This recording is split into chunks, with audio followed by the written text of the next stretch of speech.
as I sit and record this, I'm sitting on the concrete floor of what was the refinery. You can hear the echo in the background. There is nothing in here apart from the giant salt lamp to help with the air and the energy of the room. And the key that provided the epiphany is still up on the wall because it wants to stay there. What you guys are going to hear in this episode is the ode to the refinery, the farewell to the studio that we built about 6 years ago now. And I was very humbled by this. I hadn't put anything out in a long time, and I reached out to the coders and reached out to some people, and they all came in and joined us and had awesome questions, and it was very humbling. And everyone's been so super supportive, and I really appreciate that. And you guys are fucking awesome, okay? And I really appreciate you taking the time and hanging around with us and being here at Unlocking the Code. You know, there's a snake shedding its skin or a caterpillar becoming a butterfly analogy that is really applicable to what's going on here. I've figured out how to still do shows while we're in construction. So I'm still going to do some shows. I've got some stuff coming up in the next week or two. We're rolling forward. I've also got a field trip coming up that I'm just going to keep under my hat for the moment. However, it's all happening. And it's very exciting. I was talking to Loomis from Chan It Down. Make sure you give Chan It Down a shout out and a listen. His latest episode with Wandering Wolf is excellent. However, I was talking to him, and I'm not back because I'm totally different to who I once was, and the person who started this show, and the person who you were listening to even a few months ago now. It's been an interesting process that I've gone through. And I will probably share more about it. I think the cost of awareness, we're definitely going to continue on with that as well. Mr. Mengele will make his way out here in the next couple of weeks, and we'll do another one of those. I think that's a good ongoing series. Yeah, look, I could go on.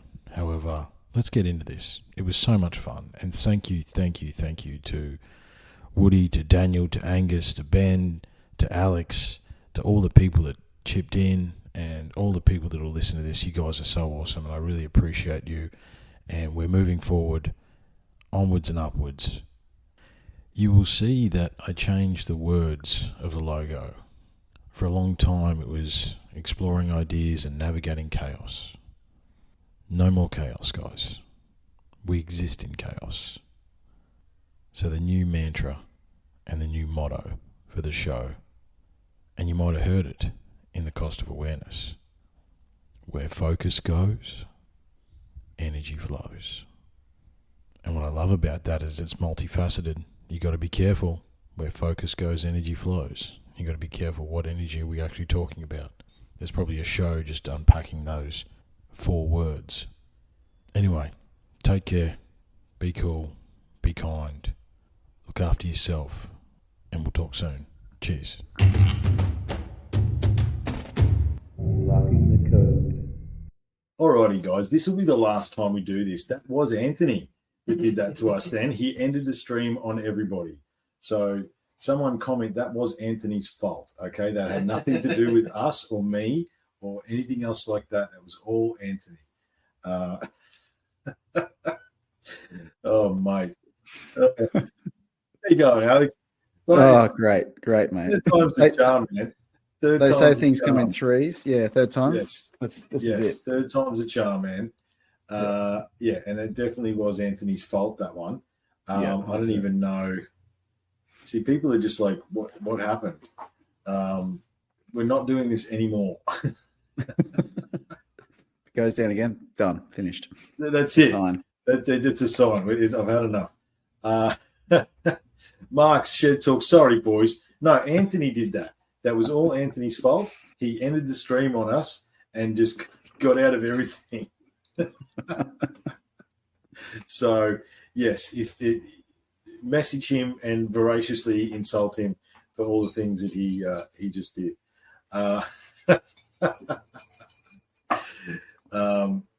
So yeah, what you saying, Woody? Let's 7 years. I was trying to think about when your first, because that is that's Lockerbie up there. Yeah. You got to lean in, bro. You got two mics there, mate. Can you choose one?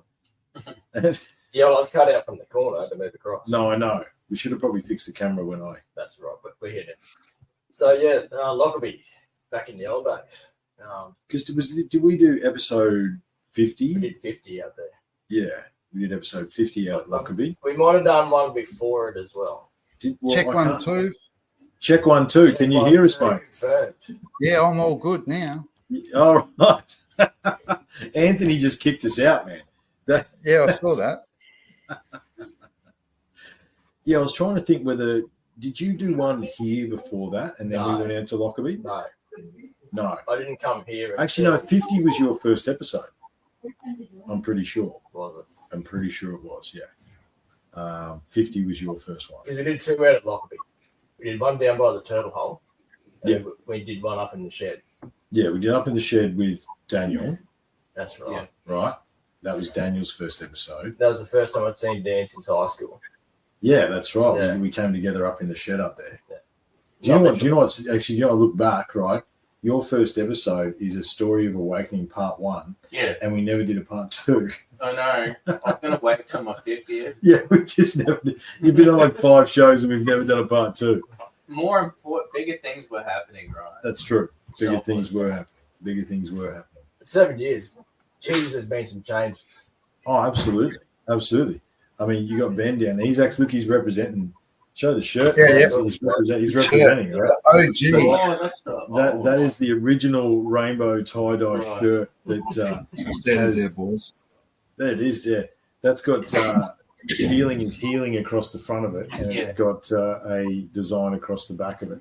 And I have that shirt. Yes, you've Also got one got as one. well. Yeah, I yeah. We believe got, mine has sleeves. yes, some of us cut the sleeves off. There's actually one before that as well. There's a light rainbow one that I should have dug out for tonight. There is one before that.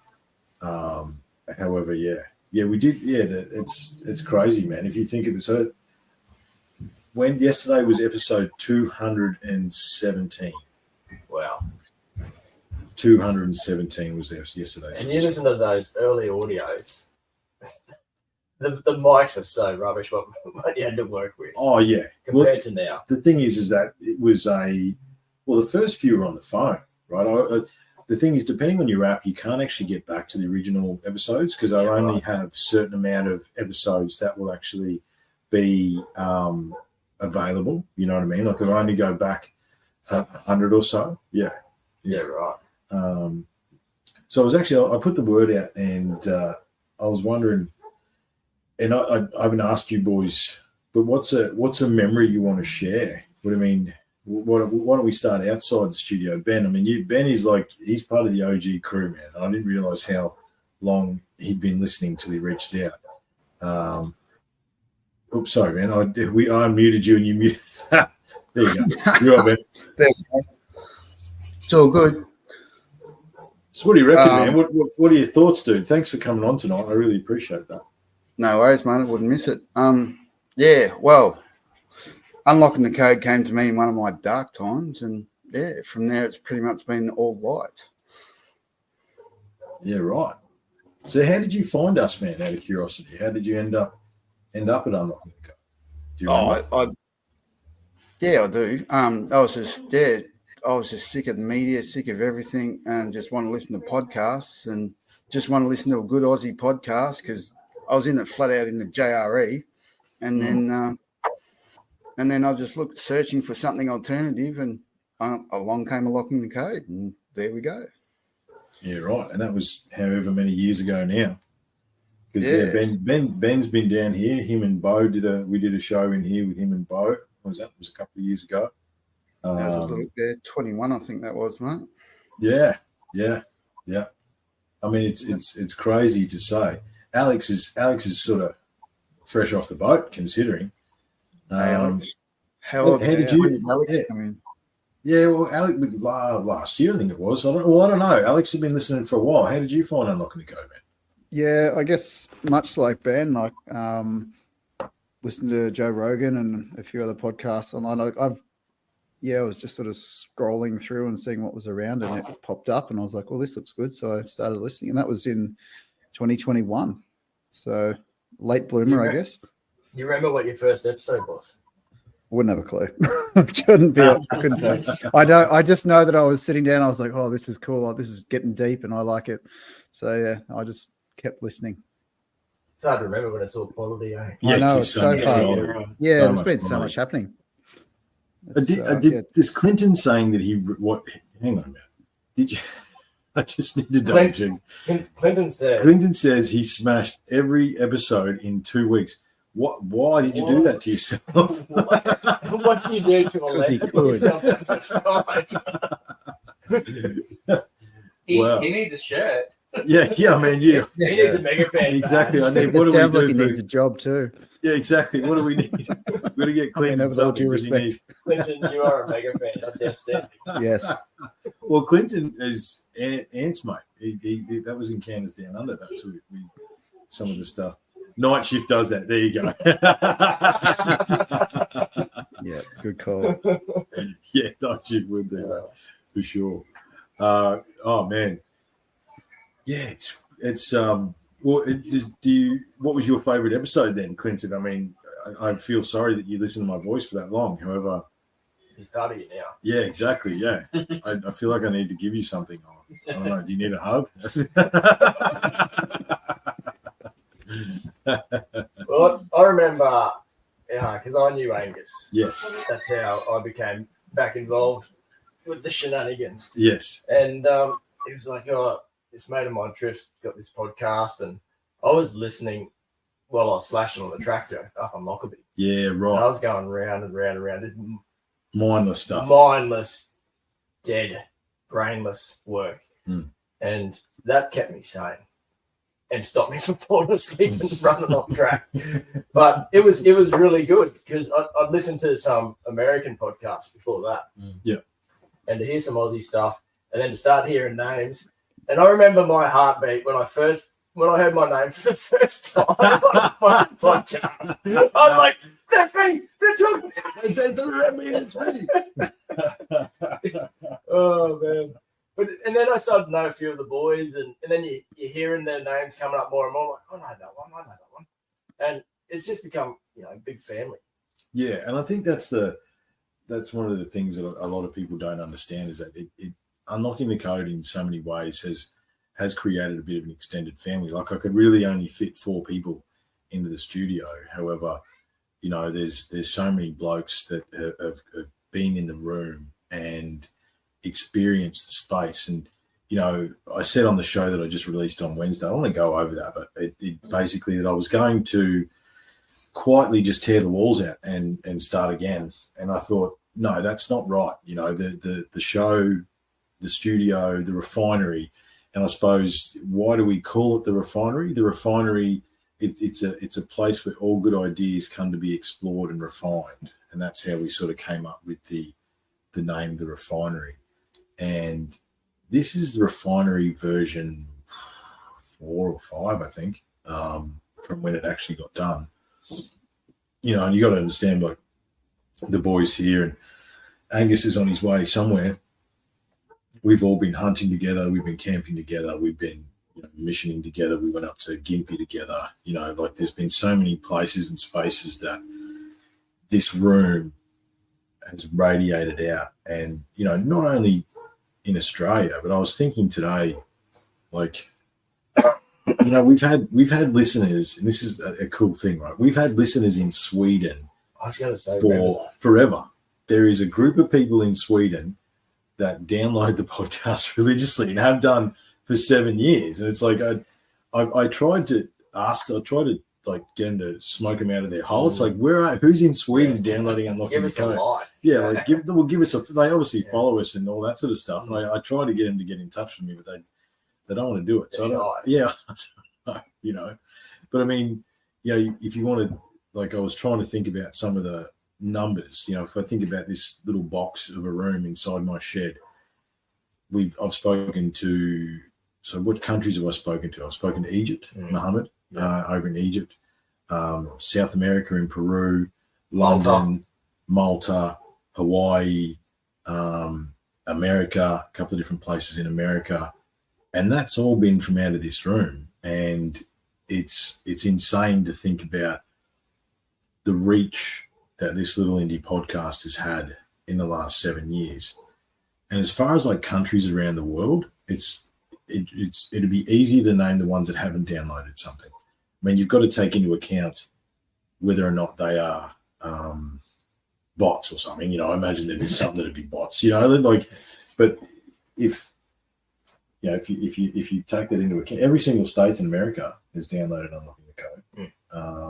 Very popular in California, Texas, the big podcasting states. Like, there's months that US will outstrip Australia 2 or 3 times.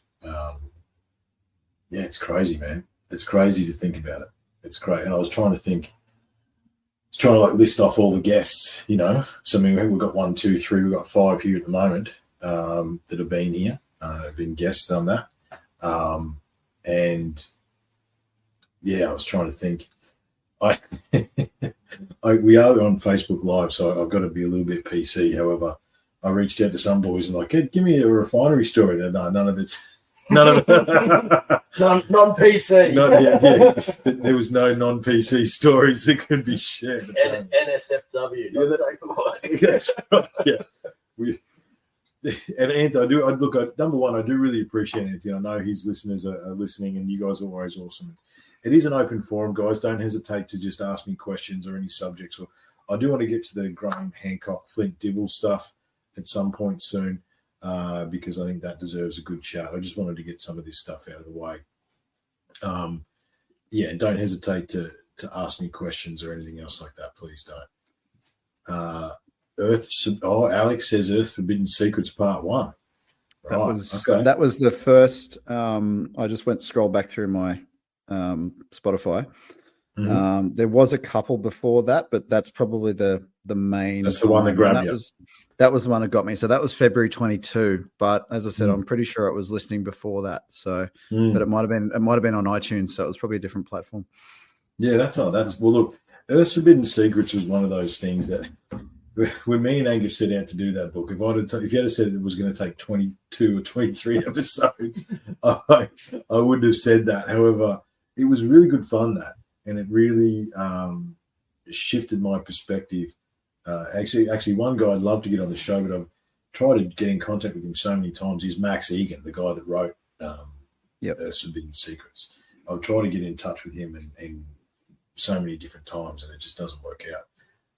He's on different platforms, but the guests and I was trying to think about if I could choose a memory or a story to share, and there's too many. There's too many. I mean, there's been tears in here. There's been, blood, sweat, and tears. I've had, and the thing is, it's like out of 217 episodes, there's probably been 230 plus recorded.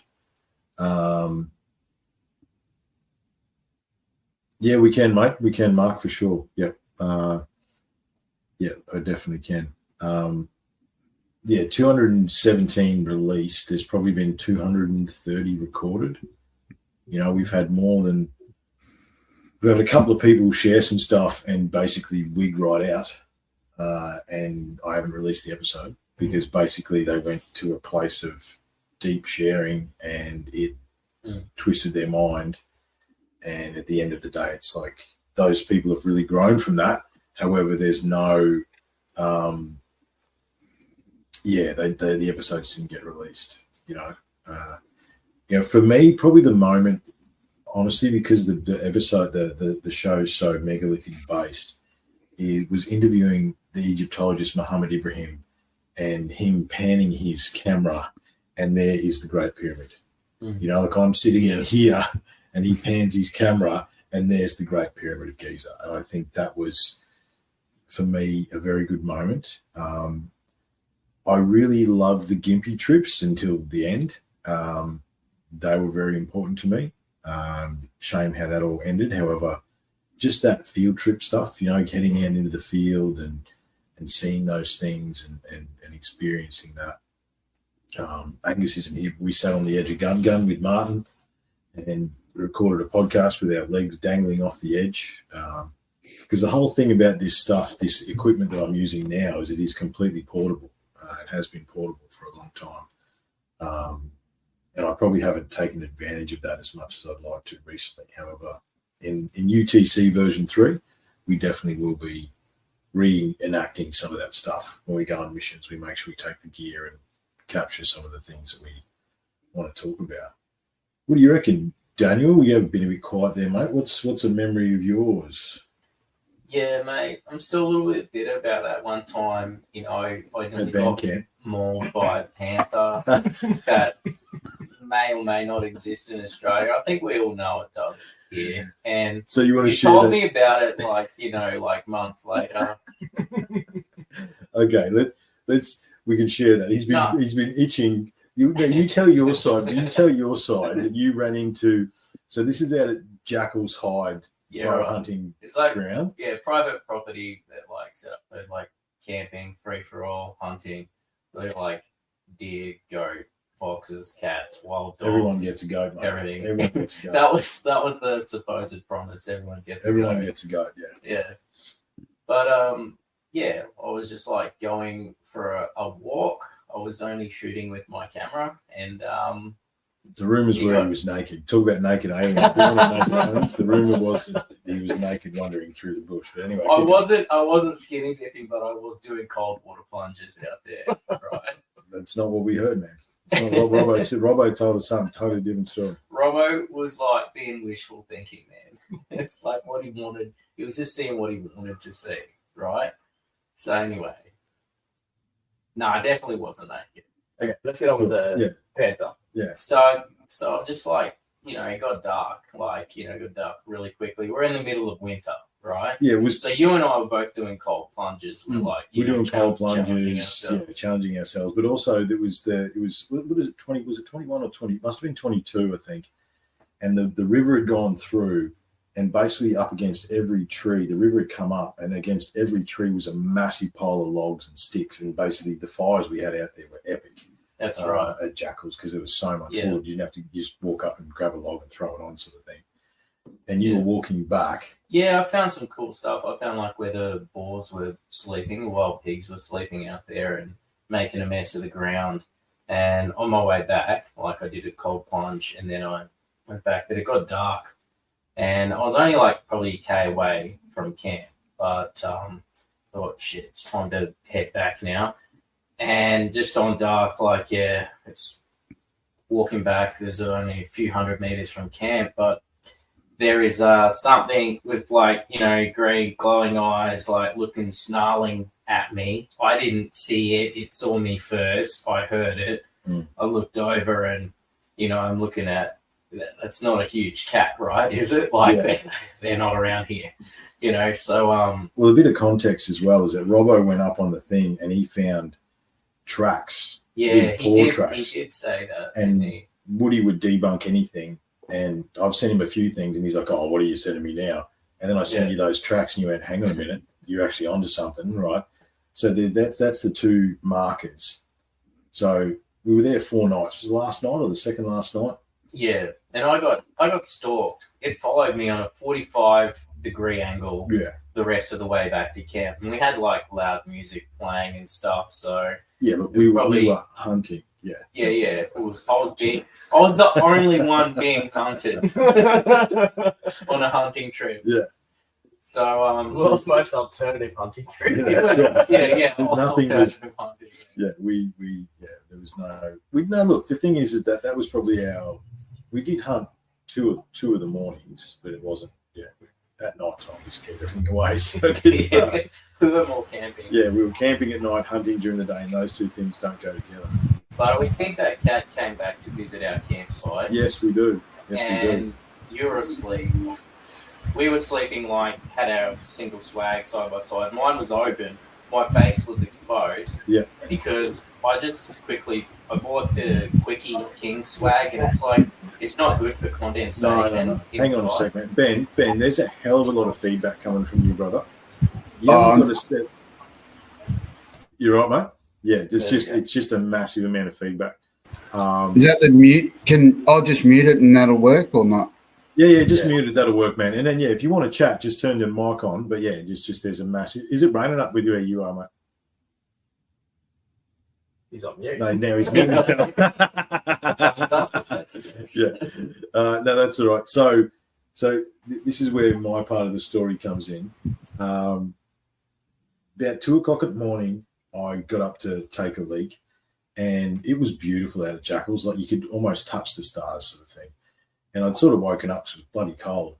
And I thought, I'll just sit up and I'll roll smoke and I'll just sit up and look at the stars. And every instinct inside my body just went, nah, zip up. I've got a King single with the full canopy on it, and just zip up and stay quiet. And I'm lying there, and as again, Daniel's head's exposed, right? And then I hear, because I don't like condensation Yeah, he doesn't in my like swag. condensation. I love open swag. Yeah. It's all right, but you nearly got your face eaten off, okay?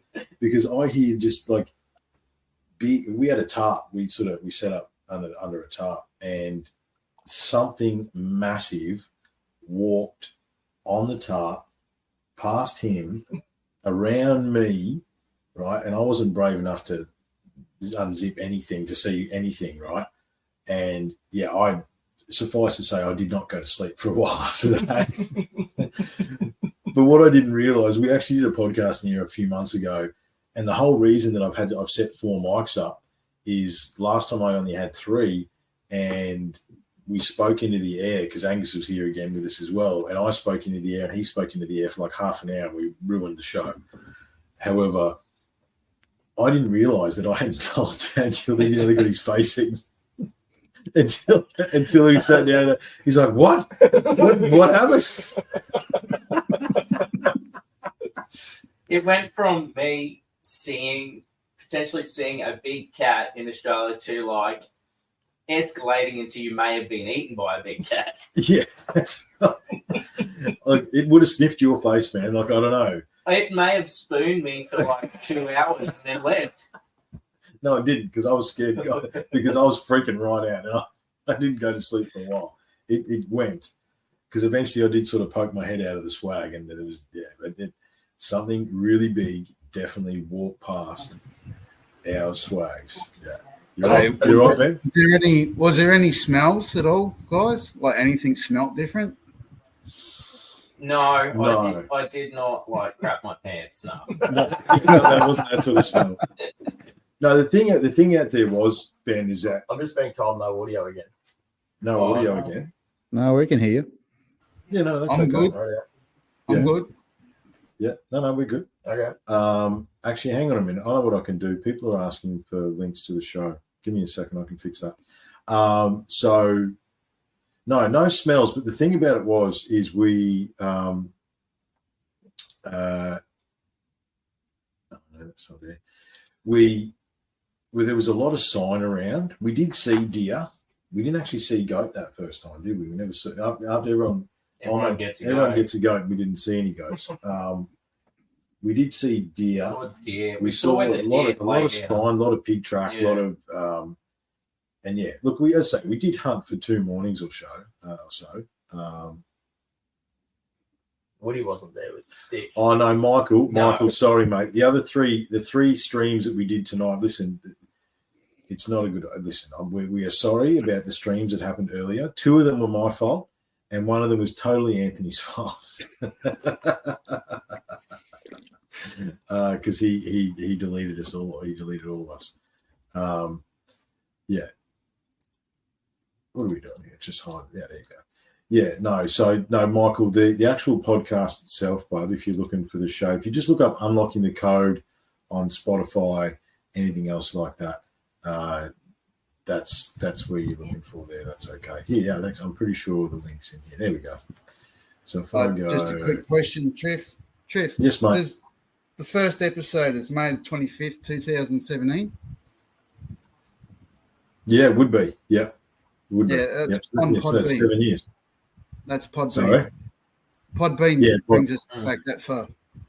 Yeah. Oh, yeah. Podbean does. Yeah. Podbean does. Yeah. Yeah. And I think that's an introduction or something like that. I think it is. I think the very first episodes we did, unless does anyone want to share any other stories? What do you recommend? I mean, yeah, it's been a lot. Like, because the thing is, there's been 4 or 5 poker nights in there as well. Actually, do you know what was a really good, one of the best experiences I reckon I had? And it was the first time, not long after we got the mics, was the and it's a really good show to listen to, is the Magnificent Seven, the podcast we did around the poker table, where 7 blokes shared 3 mics, and it worked for some crazy reason. Somehow. Yeah, that was a really cool show. Yeah, what do you recommend? Oh, so I'm getting a message that when Ben mutes his audio, nobody can hear what's going on through the live feed. And on Facebook or Through Facebook, yeah.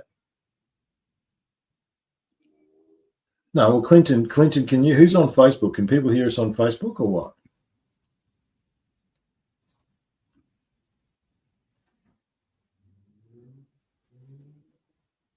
Because Ben shouldn't have control. It should just be his mic. Because Alex is muted as well. Yeah, I can hear everything. Yeah, no, Clint says he can hear everything. He's on Facebook. Rightio. He's all right. Righto. Yep. Okay. Probably check the audio settings. The problem is that we have to pretend that it's us because we fucked it up 3 times in a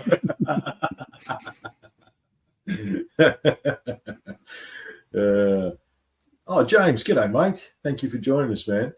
I appreciate that. The Magnificent Seven was a cool thing. It's just been it's a fascinating thing to think about how far we've all come. There's been multiple kids had by some of the boys. You know what I mean? Actually, one of our other coders got in touch with me tonight, and he's just had a little baby, which is congratulations to him. Well, not he hasn't had the baby, but He hasn't. yeah, No, because that's impossible, right? And well, it was when we started the show, and it's not now. There's a lot changed. Yeah, a lot has changed in 7 years. Yeah, yeah. We've had so many predictions in that time, Yes. and none of us predicted how that shit crazy No. it's gotten. No. And then we wouldn't. Well, apart from the Through the Looking Glass series, we did Through the Chaos, which a lot of that stuff we weren't right about, which we didn't want to be right about. And now we're in the not these days. End game. Yeah, we're now in the end times. It's Ragnarok. Ragnarok, yeah. Man, it's crazy. So did you want to share anything, Wood, or you want to have a chat about Graham and No, we'll keep moving. So look, obviously Unlocking the Code, the very first episodes, and the megalithic architecture stuff, and Graham is probably the father of the alternative megalithical history, ancient society, civilization stuff. He's not, if you look in, there's many other guys that came before him. However, he's the guy that's basically been on the front line taking all the crap from everybody. He finally got his wish and and for those that don't know, got an interview with Flint Dibble, a seed archaeologist, to do the new plants on the Joe Rogan Experience. Goes for like 4 hours, and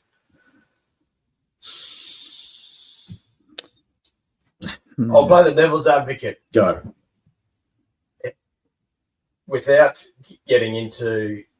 looking at it from our perspective, looking at it from a layman's perspective, he came prepared. Yeah, he came with all his guns. His guns were loaded. He knew the shit that he was talking about from his perspective. He is a second generation. Excuse me. He is a second generation archaeologist. He knows his shit, but he's also well indoctrinated within archaeology itself. Yeah. Yeah. And yeah, absolutely.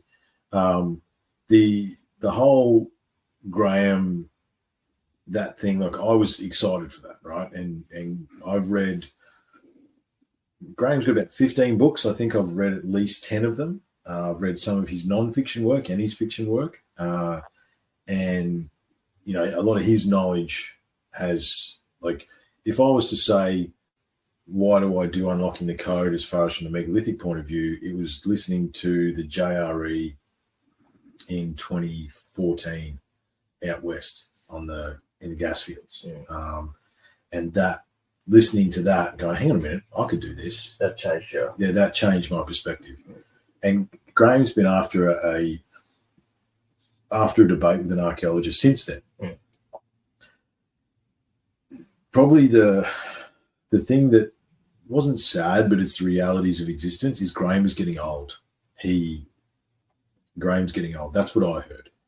Graham of 2014 was a lot sharper and would have dealt with him a lot more succinctly and better, because some of the things that Flint was saying, you know, I suppose one of the questions, because obviously guys haven't been on the show or doing anything for the last few months, and, you know, obviously re-engaging. And one of the things that made me re-engage is that Flint Graham podcast, mainly because it turns out I've still got fire in my belly, okay, because I was pissed off. And, you know, I'm a very calm guy, not a very violent person anymore. However, I wouldn't mind knocking that Flint Dibble the fuck out. Honestly, he's incessant laughing, the mocking laughter just drove me insane. Like if someone sat in this room and every time I said something, no, it's not. Yeah. Like I would jump over the table. You know what I mean? Like there was no respect there for him and his research.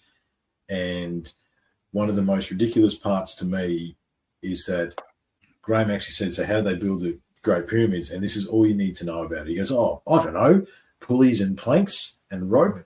It's like, okay, that's it. It's over. Yeah. You know what I mean? That's yeah. That is just the sublimely ridiculous as to, and probably the best early episode, and Mr. McDermott's not here yet, however, was Megalith Logistics, the Great Pyramid. Was probably one of the better early episodes. We did a deep dive on how the Great Pyramid was built. However, yeah, Flint. And the thing is that what I find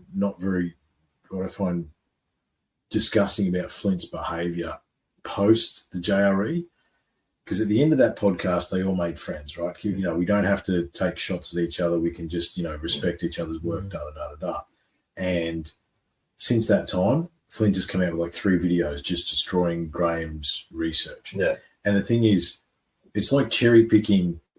Graham's been at it since the 80s. Since the 80s, yeah. Right?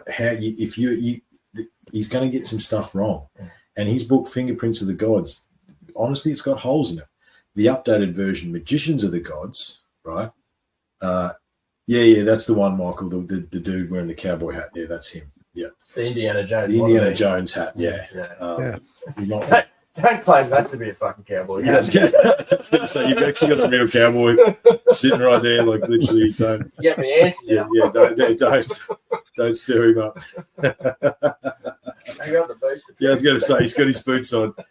He didn't wear his white hat because it wouldn't have fitted in the frame. That's it. He's being conscious of his headphones. I mean, that's actually a good example too, boys. You know what I mean? Like, you know, Woody he's out from the bush. He is definitely a cowboy. You know, like the variation of blokes that have actually come together under one barrier here at Unlocking the Code is actually very cool as well, because it's the joint wanting of knowledge and just wanting to share knowledge and be open and learn from each other as well. You know, like that's I just thought about that, the various different people. I mean, we've got, you know, the blokes that are represented here tonight as well. Well, one of the perspectives I picked up from you guys is that I've learned a lot from listening to podcasts like your own, and I've formed my own ideas of, you know, things that could potentially happen. And none of my ideas I'm willing to spread as gospel. I'm always willing to be wrong. Yeah, absolutely. And learn something new. But you got to be damn good to teach me something new, to let go of something that I thought was correct. Yeah, you got to present enough edges. You got to have receipts. Yeah, absolutely. And, you know, look, that's one of the catch cries of the show is the only thing we know is that we know nothing.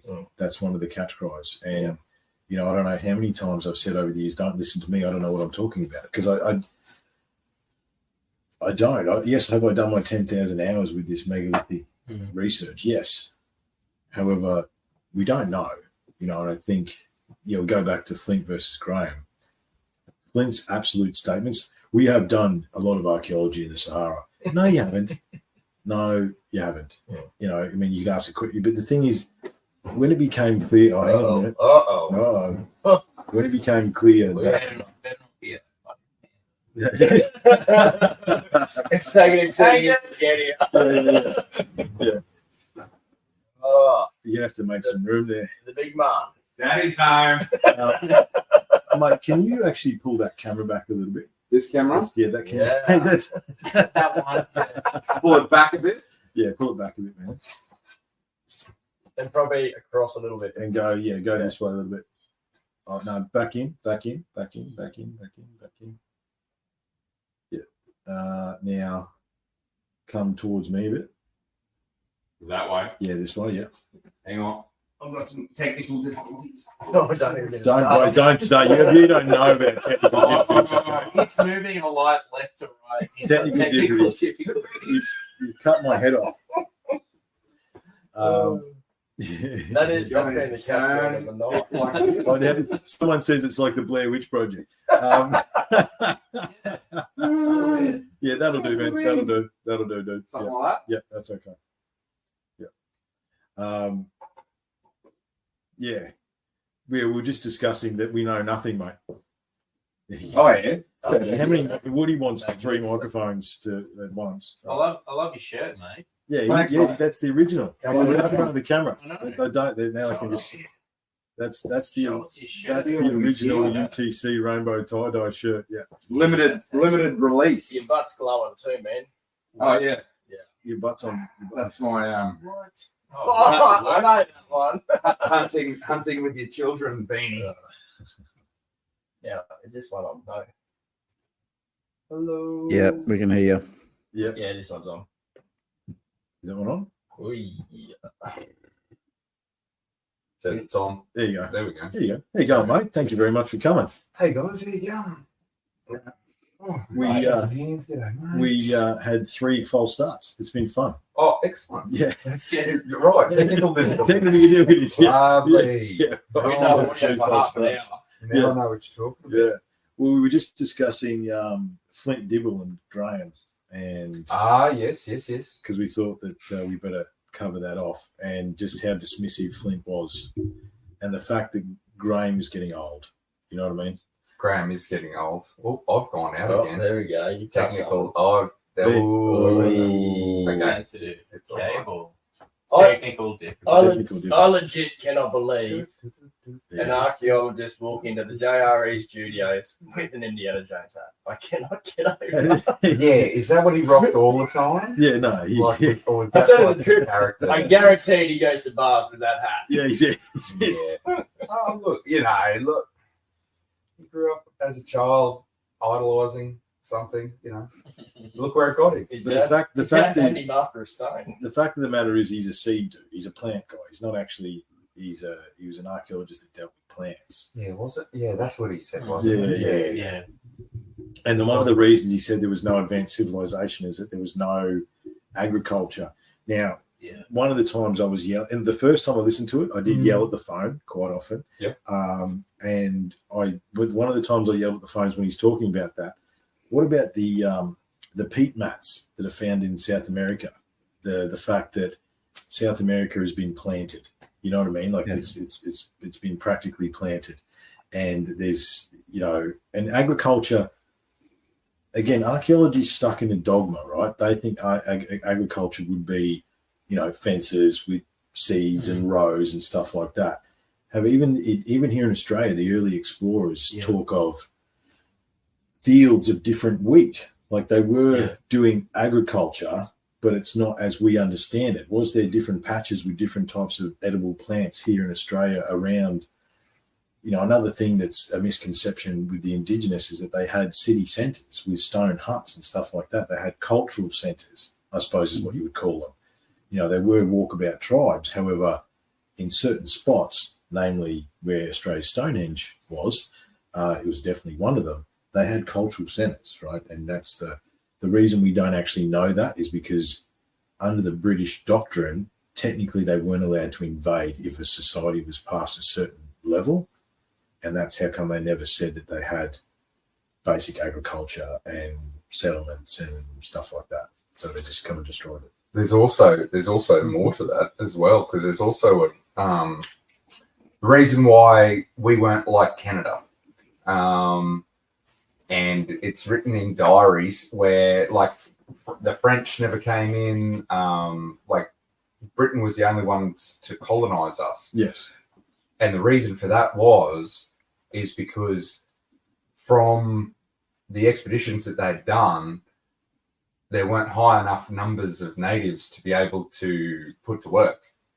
So they didn't have a slave race, basically. Exactly. Right. So Britain held off colonizing until they had a need, until they had Irish to send here. Like the Irish have been the British's slaves all over the world, like Jamaica sort of thing. There's white Jamaicans. Absolutely. Yeah, indentured servants sort of thing. So they held off until they had enough prisoners, and hence why our ancestors were sent here for loaves of bread and stuff like that. They're kind of making up any old rules to try and stop the new colony. Yeah, get on the boat. Yeah. Because we need workers to then go and work under the redcoats sort of thing. And that's so I've been told as to why the Dutch, the French, the Spanish didn't fight for Australia like they did everywhere else. Is because there was nothing It's there. because as far as they were concerned, there weren't enough people. It was too labor intensive to break the new land. Yeah, right.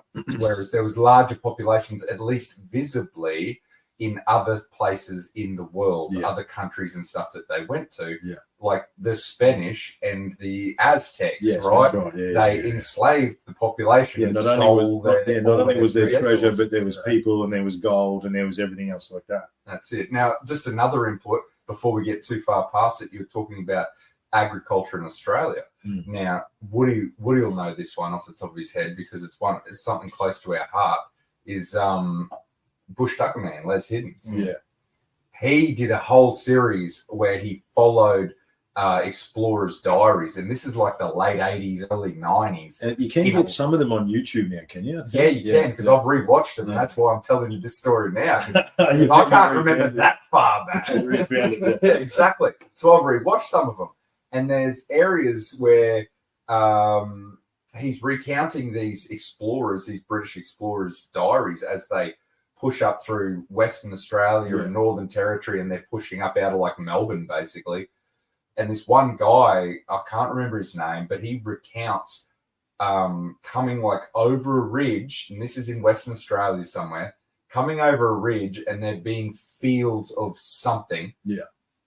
Wheat-like crops. Stuff. Yeah, looked similar to that, with Aboriginal guys like tending to the field, and they spoke English. Yes. Kind of like some of the Native American stories you hear about the settlers pushing west, and they're like, oh, France, I studied there. You know, like they spoke English, but they'd also traveled the world sort of thing. Similar kind of thing. Like they were astounded, like these guys spoke English.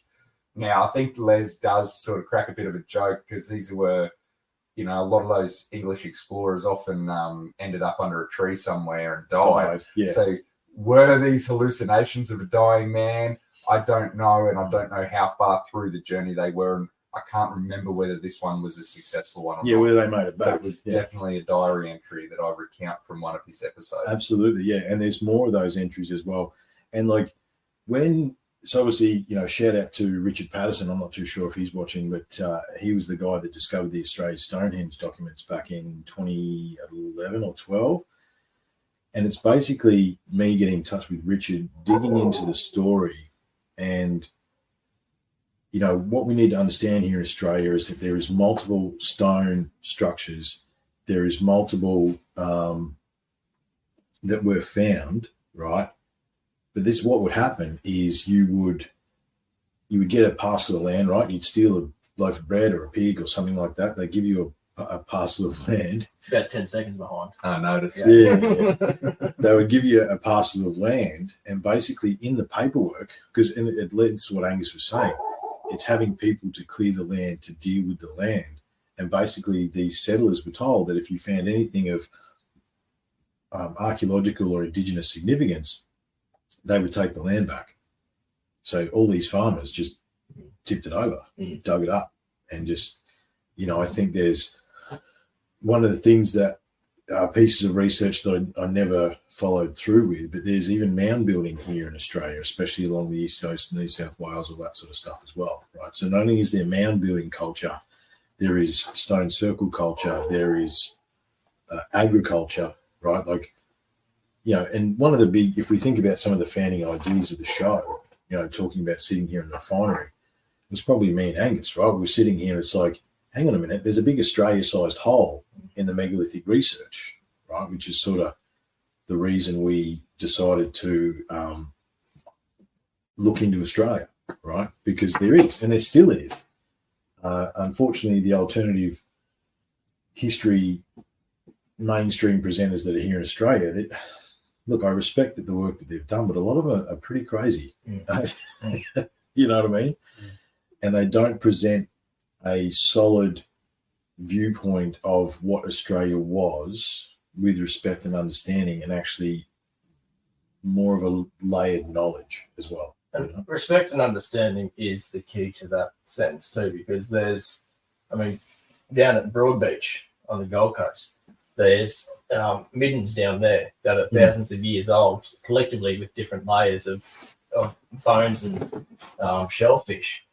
So there is centres all around Australia that are ancient, and there's something missing in the story that we're being told. Well, so much of it was destroyed. Not only did some of the Indigenous speak English, right? There's also old explorer stories of coming across tan, red-headed, blue-eyed, almost white Indigenous, right? There is... Those Irish go everywhere. Yeah. The Irish will fuck. Yeah. I think some of that's the Dutch, though. Yeah, I was going to say the Dutch in the West Australia, and there's another side to this story too, where it's like, did the Dutch actually settle here? There's settlement, there's stuff that exists in Sydney and Melbourne that is architecture. The telltale Dutch windmill, right? The rounded windmill with the offset blades. They built those things everywhere because that's what they used to actually do their stuff, right? There's some of those in Sydney that are in the oldest photos of Sydney. So it's like, did the Dutch actually settle here? Like, how much of our actual story and our history is truly being told? Because there's also you want to get weird for a second, the mud flood stuff, right? Because the mud flood happened here in Australia. It happened here in Brisbane. Like, there is buildings here in the city that half of them are underground. And you see that stuff all over the world. And supposedly that was late 1700s, early 1800s. I can guarantee you, if the British arrived here and they found little colonies of 20 or so Dutchmen here, there, and everywhere, they would have been disappeared AF. Oh, yeah, exactly. It's hard to, I think we don't understand the brutality with which the Redcoats actually operated. Every one of those colonising nations were brutal, because they were brutal days. Yeah, absolutely. Life expectancy, like if you got to 50, that's old. It was a tough life. Yes and no. The birth rate stuff is an interesting one. It's like if you got past 30 with no major injuries and you didn't succumb to disease, you would live to 70, 75. The reason the birth rate and the age rate is so low in the history is actually it's childbirth, it's stillbirth. Like, you wouldn't actually. True. If you made it out of the mother, and you lasted till 10, then you lasted to 20 and 30, chances are you would live to 75. But so many kids died in that first initial, but also 2 years, 3 years. And if you did break a bone, you're in a bit of trouble. I was amazed to find out the other day that the average age of a samurai dying in battle was 16. 16. 16. Well, Really? I'm kind of Yeah. not surprised, like playing with swords, like there's a lot of things that can go wrong there. So true. And how many actually made it to samurai? Yeah. How many? Yeah, You know, is it like SAS tryouts? You know, like It could be. you Yeah. start with 130 and you end up with 5. yeah. I think you had to be good at like writing and stuff before you could pick up a sword. 100%. I don't know Yeah. if you boys have watched that latest series, Shogun. No. Such a shame. It is brilliant. Hang Yeah. on. It is. Shogun. Before we diverse into Yeah. TV shows, I saved this the other day. We're talking about the West basically. The West won the world not by the superiority. Superiority. Rusty. The West won the world not by the superiority of its ideas or values or religion, but rather by superiority implying. It's best not Sorry. to draw attention to it. Just I know. keep I going. know. Never One more time. The West won the world not by the superiority Keep going. of its ideas or values or religion, but rather by superiority of applying organized violence. Yep. Westerners often forget this fact. Non-Westerners never do.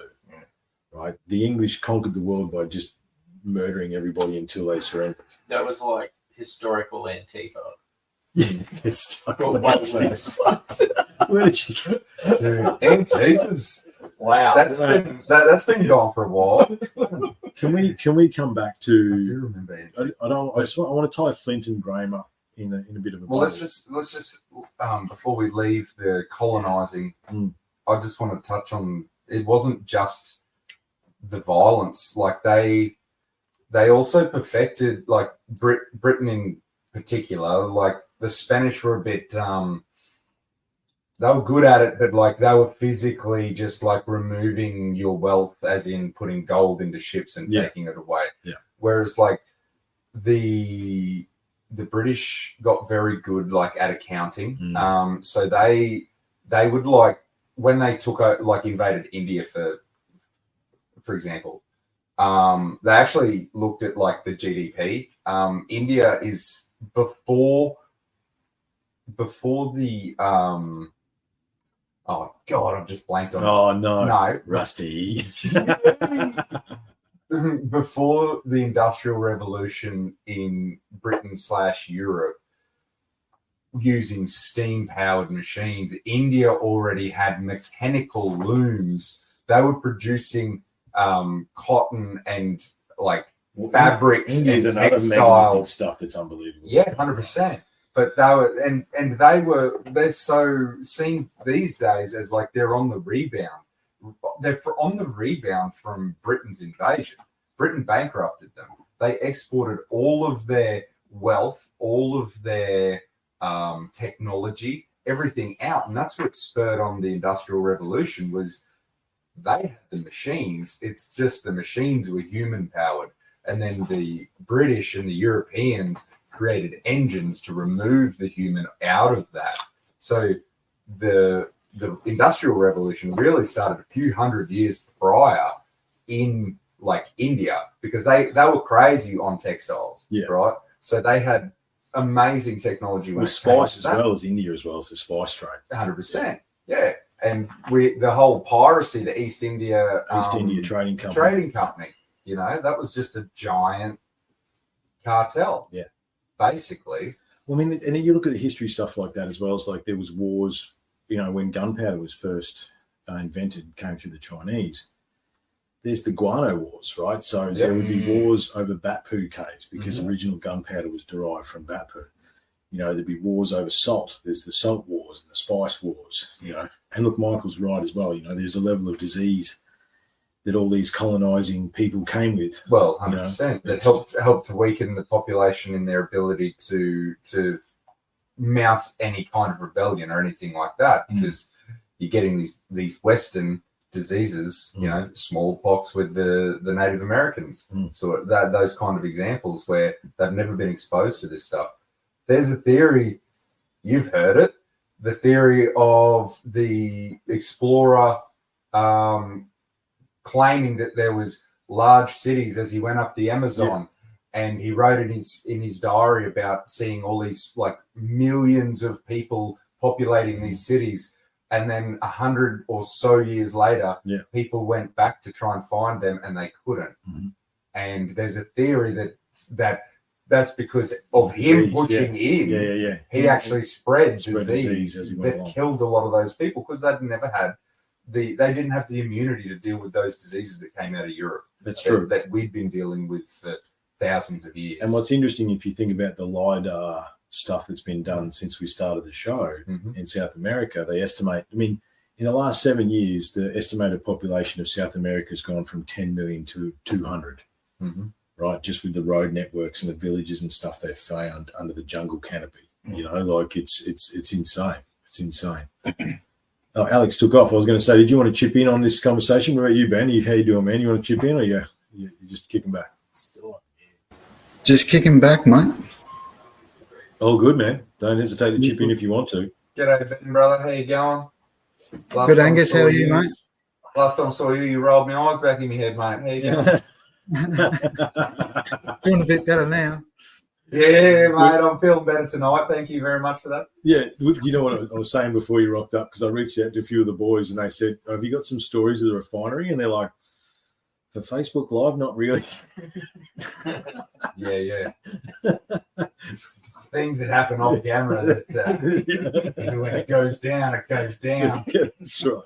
It's a place of exploration. Let's just put it like that. A lot of those memories, someone said, we don't talk about this again. Yeah. So, Alex, did you want to chip in on this? What did you think of Flint and Graham or any of the stuff we've been talking about, dude? Well, I found him really insulting, to be honest. I mean, look, he did have some, I think, some valid points in some cases, but I just found him to be extremely arrogant. And, I think he contradicted himself a few times there as well. Yes, he was talking about a bit of stuff, and I can't really pinpoint anything in particular, but no, there's so much. He was so dismissive so many times. It was, and I just found it to be, really, really insulting. And I was hoping, like towards the end, when they were sort of, they started having an argument and getting a little bit tense, and Joe sort of said, like, we'll take a break and we'll come back, and they were okay. But towards the end, when they seemed to be sort of getting to an understanding, and then it just sort of, went sideways again. And I was just like, man, this guy's a dick. Like, he's just an idiot. Like, he completely being dismissive. Graham was being respectful and understanding and saying, look, he's not dismissing this. He's doing, he's accepting some things, but he's just saying, you need to look at the bigger picture. And they don't. They don't look at the bigger picture. And I totally agree with you there, man. Is that Flint? What I reckon, I thought that, Flint's obviously got a team of archaeologists behind him that have cherry-picked 40 years of research and said he's wrong about this, he's wrong about. But even the stuff they cherry-picked was not actually. There's so many. Again, that's why I said Graham's getting old, because Graham of 10 years ago would have been able to go bang, bang, bang. No, mate, you're wrong, because that's what I was doing. His what I mean? ball was a lot better. Yeah, he's a bit slow on the draw these days. Yeah, because that's what I was doing in the yelling at the phone. No, you dickhead. This, you know what I mean? But yeah, that ironic, dismissive laughter, honestly, like, it just infuriated me. I found it very difficult to listen to it towards the end. I think there'll be a lot of people who listen to that will now be, if they're on the fence as to whether archaeology was trying to dismiss Hancock collectively, they'll be on Hancock's side. Because if they listen to it objectively, for sure. Objectively, that's exactly right. You're always going to get people who listen purely with their own bias. But if you listen objectively, Flint came in with the directive of how many archaeologists telling him what to say, having prepared notes for him. That's right. There is no way. When Graham says this, when Graham says this, you need to say that. Yeah. He just had too much. He was the poster boy for a big group of archaeologists. Yeah, absolutely. Well, how long it took them 3 years. 10 years, because it was 7 odd years. Well, let's say 7, because since Graham's been on JRE, and Graham, since the start, he's been saying, debate me in an open forum. Yeah. It took them that long to organise to get somebody That's right. who would. And he cancelled. debate He in cancelled open twice, I forum. think. I'm pretty sure Flint cancelled twice, both for illnesses. I think because he cancelled once and Graham wasn't there, and then he cancelled again when Graham was there. Now, if you think about how prepared he was and what he did, was he being, you know what I mean? As I say, I think you're right, Woody. And then, Alex is what he was saying as well. It's like, yes, is when Graham says this, you say that. You know what I mean? And just Does set that up. fall into the category of controlled opposition? You would think, yeah. Mhm. Yeah, but the thing is, but the flip side of it is, and I was talking to Angus about this the other day, like as much as I love Graham and he's our mentor and he's probably the father of the patriarchal figure of this side of the research, the ongoing research into some of his work, it's not all crystal clean either. You know what I mean? No, but both sides of the coin are utilize similar tricks from time to time. Like when you read into the what was the book that the Serpent Brothers did about the forgotten human bloody past history, thing? forbidden history of humanity. Michael Cremo is the name of the author. Forbidden History, I think it might be called. Yeah, so they were listing like out how different things were found, right?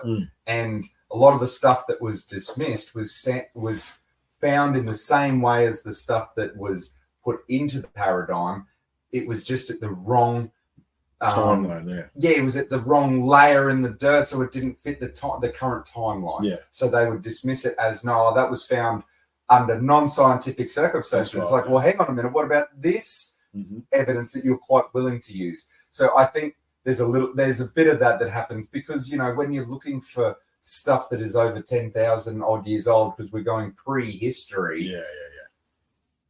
When it's sparse on the ground, you kind of got to join the dots in your way to make it fit, sort of thing. I do like the way that Graham joins the dots, though. Yeah, it makes more sense. But something that just to point out where I came into the whole Flint Dibble conversation, I didn't make it to the point where they argued. I turned it off. It got awkward for me, and I was like, no. So I only listened to the first section when it was structured more so like a debate, and Flint had a turn, Graham had a turn, and I can't remember, was it once or twice that they went backwards and forwards when it was structured. I could listen to that because they weren't sort of back and forthing and getting stuck in the weeds so much. They had X amount to present or talk about, pieces to talk to, so they would just continue on.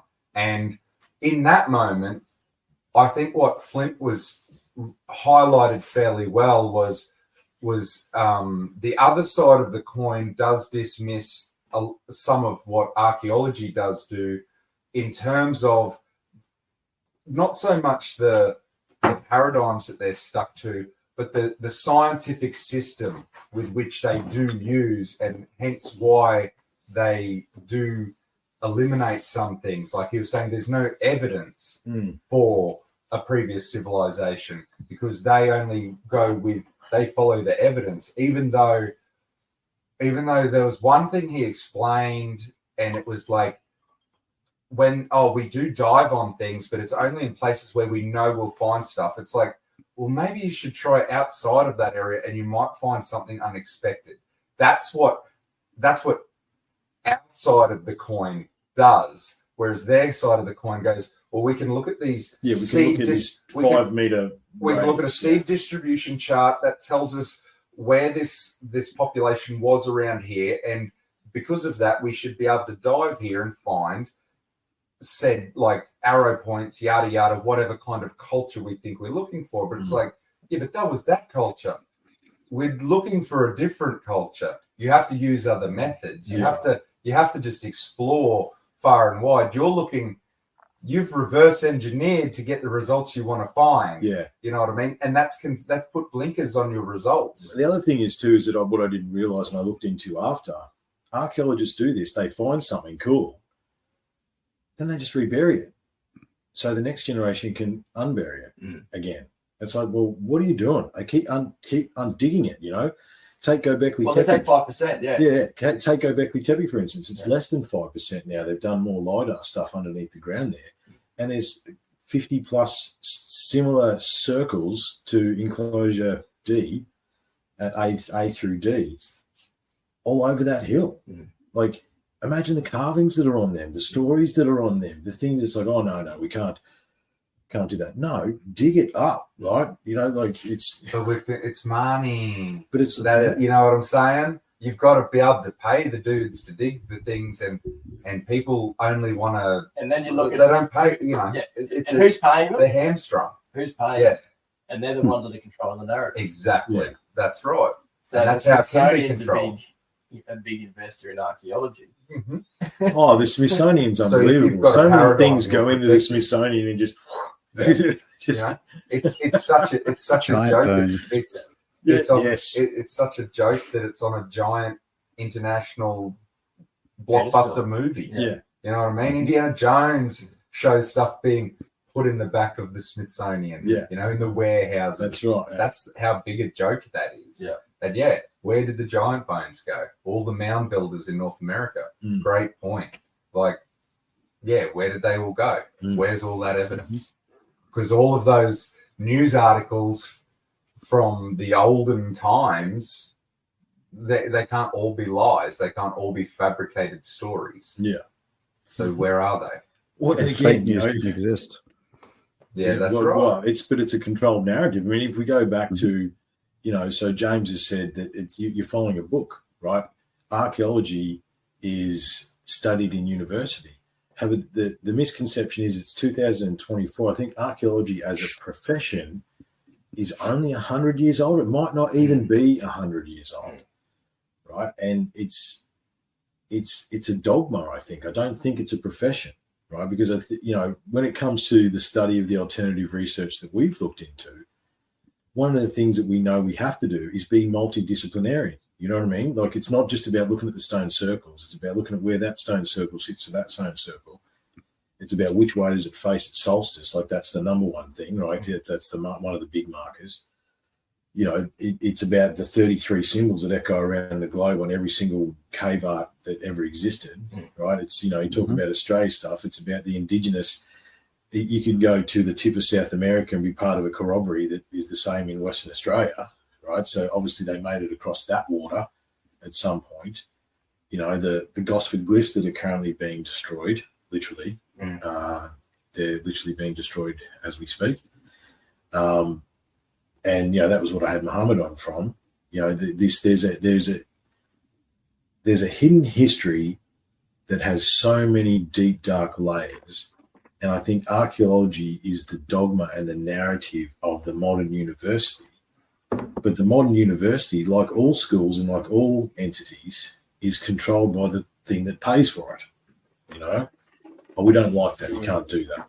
And Giant Bones is perfect. You want to talk? The Brothers of the Serpent have done 2 back-to-back episodes recently. This dude, who he's done his 10,000 hours on giant research, and not only the bones that get found in the mounds, but story again, like we were talking about then, stories of explorers where it's like, we run into this dude and he was 7 foot tall, and there was these 7 foot tall beings that wouldn't leave us alone, and they'd hunt us at night and all this sort of stuff, until we banded enough tribes together and killed them, basically. And he's done 2 episodes, 2.5 hour episodes, and he's not even scratched the surface of his research. I think I haven't watched that yet, Clint, the Neanderthal stuff. I'm not going to say the private comment that you sent to us either, Clinton. I'm just going to acknowledge that you sent it just for the boys here. You might be going to see that. Oh, no, it's not there. No, he sent it to me. I'll tell you later. However, and don't forget too, there's a strong link between modern archaeology and the churches. Absolutely. Yeah. So there's dynamics there that certain sides don't want exposed as well because it disrupts theories. Well, look, what could you what's in the Vatican Library? That's the thing, isn't it? It's a good question. But if you want to talk about, you go, yeah, Ben. The engineering side of things too is going to unravel everyone. Like everything that Chris Dunn's doing as well. It's just it's just another discipline that's going to the archaeologists aren't going to be able to compete. Yeah. Well, look at that dial they found, that computer they found. Antikythera mechanism. Yeah. Like they can't explain that one. No. Well, I mean, if you just to dig into the engineering, the Antikythera is an interesting one. I've actually got half a slideshow somewhere. So when you look at the Antikythera, it's an amazing. It's obviously an early computer, but going to like taking a similar perspective to Chris Dunn.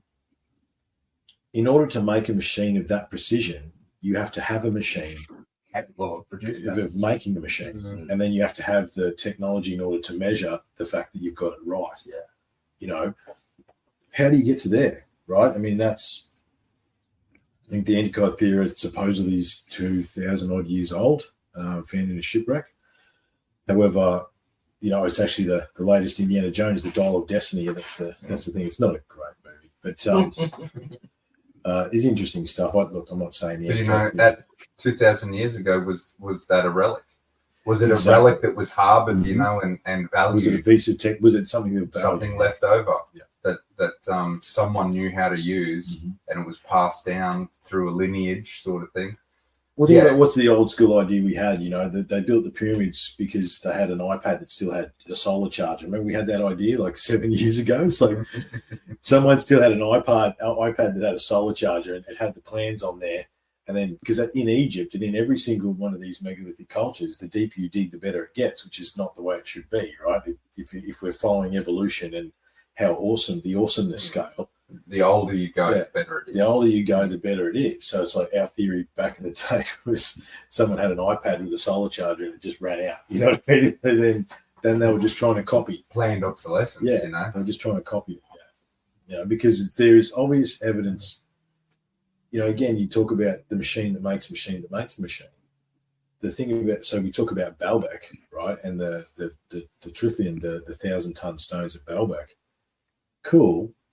How did they move them up to the top of the hill? It's amazing that they're there. Unbelievable. Very pretty. Absolutely. How did you get them from the quarry to the site? Because that was my expertise. I was in logistics for a long time. And it's like, you boys have been on road crews. How dense would the road pack have to be to have a machine to sit a 1,000-ton block on to roll it or move it or drag it? Well, not only like it's not always just about the substrata. It's like how are you spreading that weight? That's right. Because if you don't need it as compact and as hard, if you can spread that weight across a larger area, to stop it from sinking into the ground, basically. So how are you transporting it on these like rollers and stuff like that? Like, is that how you're doing it, or are we looking at sound vibration or something? Or are we pouring them in situ? You know what I'm saying? Like, have we got a way in which we can excite the particles with sound or some kind of vibration or something like that, to the point where you can like magnetize it, sort of thing, to the point where it becomes a liquid and you can pour it in situ. That way you don't have to cut all of it together as one. Who knows? I don't. Yeah, that's where the great mysteries come in. What do we got? We've got an exclusive from Chris. We had some guy here in New Zealand that made a new kind of steel a few years back. He worked in a steel mill and people caught sniff of it and asked him what the metal he made was made out of, and he didn't tell them. He ended up being murdered. Oh, look, he ran into a tree again. These people, they had trouble with that, and then they took all the work from his house. Shooting yourself twice for suicide. You're right, Ben. Very common. Yeah, one in New Zealand. Was that the guy that could boil water with a machine? He just dropped in it and it just boiled straight away. I don't know if you ever seen that. That was in the early 80s. Yeah. Wow. So there's so many variations of technology of that sort of stuff as well. Like, it doesn't surprise me that happened. And as Angus said, when when those people commit suicide, they shoot themselves in the head twice. You got to be in the back of the head. in the back of the head, yeah, because you got to be sure. You got to be sure that Sure. Yeah, it's like no one snitch on Boeing, by the way. You don't want to get Clinton. Yeah. Yeah, look, the logistics and the engineering aspect of what this subject and these topics are, I think is probably where we've ended up here, because it's like, yes, it's the stones are pretty and the carvings are pretty, but we tried to look at it from a different perspective. We tried to zoom out a little bit and see the engineering side and see the logistical side, because it's like, as I said before, Graham said to Flint, how did you build the pyramids? And they're like, levers and pulleys. Yeah, cool. Lever and pulley me 5 70-ton lintel blocks that are built, that are perfect, that you can't get a bit of paper through, 300 foot into the middle of a pyramid. Riddle me that, Batman. You know what I mean? Like, Can't do it now. No. And that's why I said, how do you move a 1,000-ton block from the quarry of Baalbek to the top of the hill? We couldn't do it today. There is no crawler crane. You know what I mean? Like, it'd be very, very, very difficult. And the infrastructure and the road and the machine would have to be custom built in order to just place one of them. And there's 9 of them, right? And the Romans are known for the story is the Romans built it. The Romans recorded everything. The reason we have so much, the Romans had documentation on everything, and they don't say a single thing, but they marched into the desert to honor the god of basically sex, drugs, and rock and roll, and build a temple there, right? And maybe the reason why we think that Rome wrote so much is just because they destroyed everyone else's stuff. Well, that's right. Maybe we're still living under the empire of Rome, with what was left over, the remnants. Because, the remnants of Rome. Let's not remember let's not forget what Woody brought up just a minute ago about religion being behind this, and what was the prevailing religion? Being Roman Catholic Christianity. Mm-hmm. So, like they had a lot of control for a very long time. Well, the Romans would march to your gate. Still do. Still do. Exactly. Very good, boys. Yeah. Exactly. The Romans would march to your gate and basically say, hey, we're going to burn everything to the ground, or you can join us. Mm. And that's it. Basically, that's like join our spiritual religion. Yeah. Or die. They were the first colonizers. Mm. Well, the well-known colonizers. But if you want like the Arabs had a massive empire, and you can't leave Genghis. You can't leave Genghis. Like we're all 5% Genghis. Yeah, you know what I mean. So talk about slaying. Talk about the original shag. Talk about slaying. Genghis did his share. There's been some massive empires, but no one ever wrote anything like the Romans. But did they? But Rome Rome didn't fall; it turned into the Catholic Church. Mm-hmm. Yeah, that's true. That's right. True. It morphed and changed. I mean, and the thing is that the Romans are the ones that burnt the Library of Alexandria. Do you think they really burnt it to the ground, or did they steal everything first? Exactly, because the Romans were known for stealing everything. Until something drastic happens, we won't know what's in the Vatican Library. No. You know what I mean? No, and probably we Never. never will, Never because will. everything will be taken out and it'll be burnt to the ground by the time, because the people who take over will value it so much that they will move it to their own sacred place. Okay, do you want to let's take it a weird place? Weren't we already? A weirder place. I just want to say something quickly, talking on the subject of religion. Yeah. And what I find... Holy crap, Grub's here. Grub! Grub, man, I owe you a phone call, brother. Hey, Grub, hang on a second, Woody. Grub, magnetite is what the things in the UAP are made from. What are they called? They're made from magnetite, Grub. Magnetite's in the Bermuda Triangle. We need to talk. I had a breakthrough the wall. You mean like the amplifiers? Yeah, the cone things. What were they called? Amplifiers? I don't know. Anyway, Grub was the expert on that. Grub, they were made from magnetite, brother. They were made from magnetite. Sorry. Anyway, go again, man. Yeah, what I was going to say, and the perspective that I'm going to try and put across is the sadness that I see within the Utrons. Sorry, dude. The You're right. Utrons were made from magnetite. The Utrons in the UAP built by Tesla and Carr were made from magnetite because magnetite can be magnetic on all sides at all times and can change and morph. Wow, That's what causes anti-gravitic propulsion. Sorry, that's a different conversation. that's neat. Sorry. I'm just We know what you're talking about. Red Mercury. Yeah, sorry. Go, Woody. Before I lose my tangent, the sad thing that I find with modern religion is that it has bastardized God as far as it's created into a human form, rather than this incredible energy form that is all around us and all encompassing. And there is a bigger power out there. Yes. I wholeheartedly believe it. I just really struggle to put it into a human form. It's fascinating that you are on that wavelength because what I was about to start talking about, That weird place. the weird place I was going to take us, right? I think that the megalithic societies and the probably the stone circle societies and if we were to put a version on it, all the monuments that line up to solstices or equinoxes, right? The stuff that honor the sun or the stars, I think that civilization honored the science and spirituality aspect of all things. I think it was Carl Sagan that said that the fact that spirituality and science are deemed as different does a disservice to them both. One can't exist without the other. Exactly. And you think the ether, right, which, I was talking to Daniel about the pentacle that's on the door, that's the 5 elements, boys, right? Mm-hmm. Fire, air, earth, water, ether. Right? We talk about anti-gravitic propulsion and technology. That is harnessing the ether. That's the thing that joins everything else together, right? And you are right that, we're going to get onto the triptych, aren't we? That's where it's going to end up. Everything ends up with the triptych.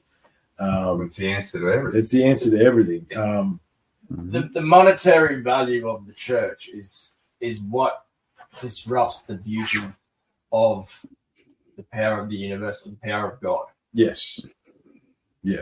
If you took all the money away and all the power that the church currently has, if they purely just followed the power of God as the universe, the eternal being that creates whatever it is that is able to create this big jambalaya of galaxies, universes, atoms, whatever the architect of that should be purely worshipped. You're talking about source. You're talking about source. It's perfect. It's beautiful. It's just pure awareness. It says, what do you want?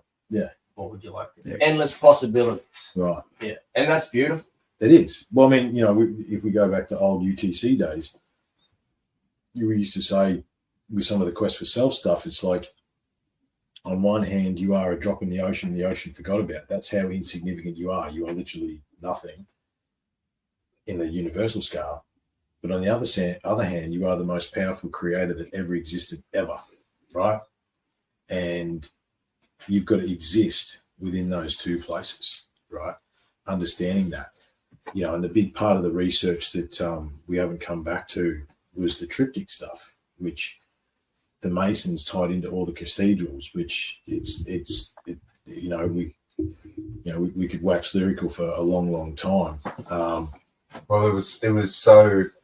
If you could look at Casaro's work and where he traced it to, he believes it echoes through from your megalithic builder culture all the way through into our current and even to the point where maybe even the message was forgotten, but it was so ingrained like into church building and cathedrals and stuff like that they continued to echo the sentiment, maybe without even remembering the message. You know what I mean? And it's the soul window above the door. It's That's the right. large. Yeah. It's the singular large door in the middle with the the smaller doors on the outside. It's the feminine and masculine towers of the Masonic. The Masonic, yeah. The dark, the light, the balance, the force. Exactly. It's the whole thing. As above, so below. But we are God. You know what I mean? And Yep. what he's saying is they took the power away. I think if we were to try and encapsulate it, the old religion, science / spiritual culture knew that we were the creator, right? They knew that we co-created with the source energy, and that we could be as awesome as we could be, right? And then what the church did is said, no, you can never be Jesus. You can never be God. You must bow before him. And that's where they took our power away. I think more ways than one. Like because we're all sinners. Yeah. And he died for our sins to have our sins forgiven. Yeah. Like you will never have that power to be able to do that. Yeah. You could never you require that endowment to be able to do that. That's right. You are not that. No. There's a big piece of the jigsaw puzzle that we just haven't gotten to yet. Well, I think it comes like this whole creator thing, like this is just something that stirs in the back of my mind. Tell me if I'm right or wrong or well off the mark or not. But the whole, I think the whole like manifestation thing actually goes way deeper into the human race than what we think. We think about like manifestation on a personal level, but if you were to get a whole community manifesting the same thing, then I think you can hit like a critical mass, and things just happen. I think that's where like the power of God in us actually exists is in the masses, all sort of vibrating, if you wish to, or just thinking the same thoughts, manifesting the same. Where do you think the power of the church come from, man? How much energy is put into that cross? Yeah.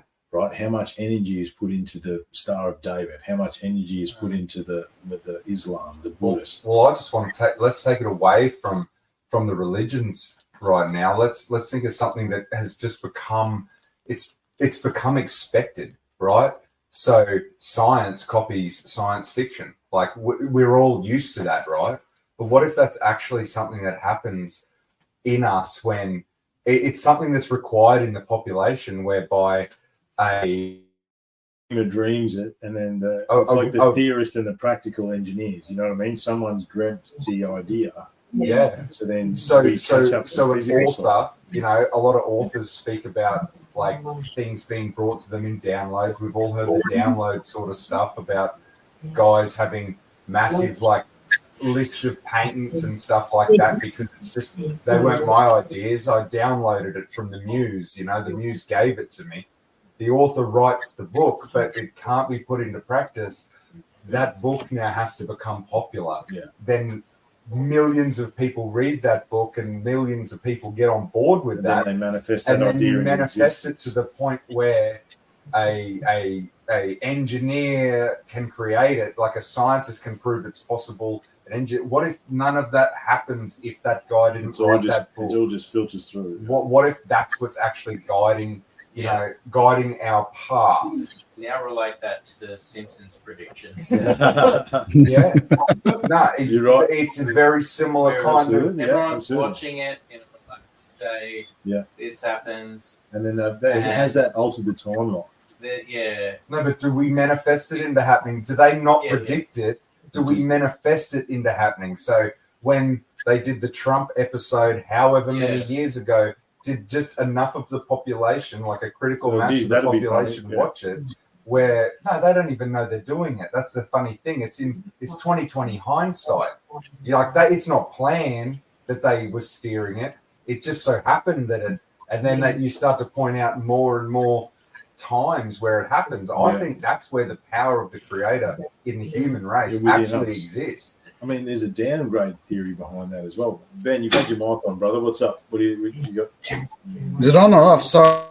No, it's on. No, you're right. Did you want to chip in here, Alex? Alex? No. Yeah, I could. I'm really enjoying listening to what you're saying because it's really reaffirming everything that I've thought for quite a long time. One of my biggest thoughts has always been if everybody on the world all thought the same thing at once, we could change the whole world. And I think that's essentially what we're talking about is that, you know, we are one, I guess, mind. You know, there is, it's sort of hard to explain, I guess, but you get what I'm sort of saying. Yeah. That everything is connected, you know, everybody is connected via something, and that, you know, like a collective just consciousness. the power of thought. Yeah, correct. Collective consciousness is probably the word. Actually, here's a fascinating thing about. I can give you an example of collective consciousness. Do you want to let Alex finish? Yeah, okay. Yeah, No, you're right. You go for it. It's all right. No. Sorry, man. I said what I needed to say. Well, the example of collective consciousness, because Grub's filling the comments with. I miss you, Grub. We got to talk, bro. So at the same time that me and Angus we were going to do an episode on Tesla, and we ended up doing 3 episodes on Otis Carr, which were really good episodes, the Otis Carr stuff, and he's still unknown. We're starting to research I started researching anti-gravity, and I brought it to you, and you started researching alternative energy and anti-gravity independent. Then we ran into Grub. Remember there was like 7 or 8 people at that time that we ran into in our peripheries that we hadn't had any discussion about anything. And we were all looking into alternate forms of energy and anti-gravity propulsion. And we postulated at the time that what if that, you know, as you say, the ether has gone, okay, we're just going to drop that into a percentage of the people that are open to that and want to look at that. We're going to drop that into their consciousness and see what they do and see how they explore it, right? So is that the creator that Woody's talking about? Is that the source energy that everything comes from? I mean, there's been so many times here at Unlocking the Code where, and we've spoken about this, Angus, we know a good podcast because when we get off the mic, we're not entirely sure what we said.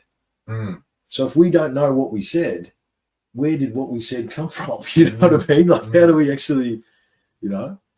No, exactly. And look, I think at this stage of the conversation, we're now referring to the ether, but let's not forget let's not forget the amazing Marty Garza episodes where he goes into all of the details of people actually channeling and talking to, you know, all the way back to like John D channeling angels or spirits or whatever. As Marty says, these terms are only placeholders because we don't have the right word. And it goes from that kind of thing where John D wrote the Emerald tablets and stuff like that. But then it also goes into the stories about the lady with the brain tumor who was like even insignificant people, you know, that were contacted and be like, hey, we think you should go get something checked out. Like just go here and that kind of thing. So it almost brings a personality to the ether. It gives a name to the face, sort of thing. It's like it brings. Well, it's the muse, isn't it? It's the muse. It's the. Well, it turns it into from like a collective consciousness, and now it gives it the panel of 9 or Thoth, or you know, it gives it Akashic records. It gives you accessing Akashic records? It gives it these entity sort of. See, then characteristics where they're downloading onto humanity and guiding humanity, sort of thing. So where is it all? Where is that? And then you couple with the fact that so there's another idea as well with all of this stuff and all these discoveries that we're making. So we now know that DNA strands store more data.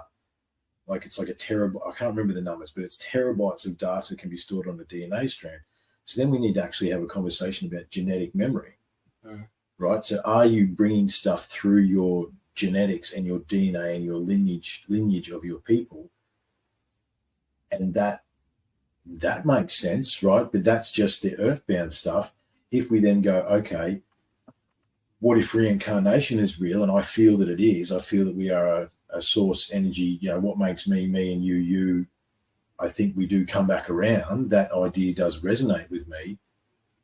How much of these fragments are you bringing back with you? And then how long have we been going round and round and round? So if you are bringing ideas, not only for technology, but ideas on spirituality, and I think one of the lessons of UTC for me, like dealing with all the awesome people that have, here tonight and all the listeners around the world, we're all trying to get up the same mountain. Alex said it perfectly. He's like, you guys are just echoing some thoughts that I had for a very long time. We're all trying to get up the same mountain. And it seems to be that there is a collective consciousness aspect to it. It's like, well, these ideas resonate because the truth resonates. You know what I mean?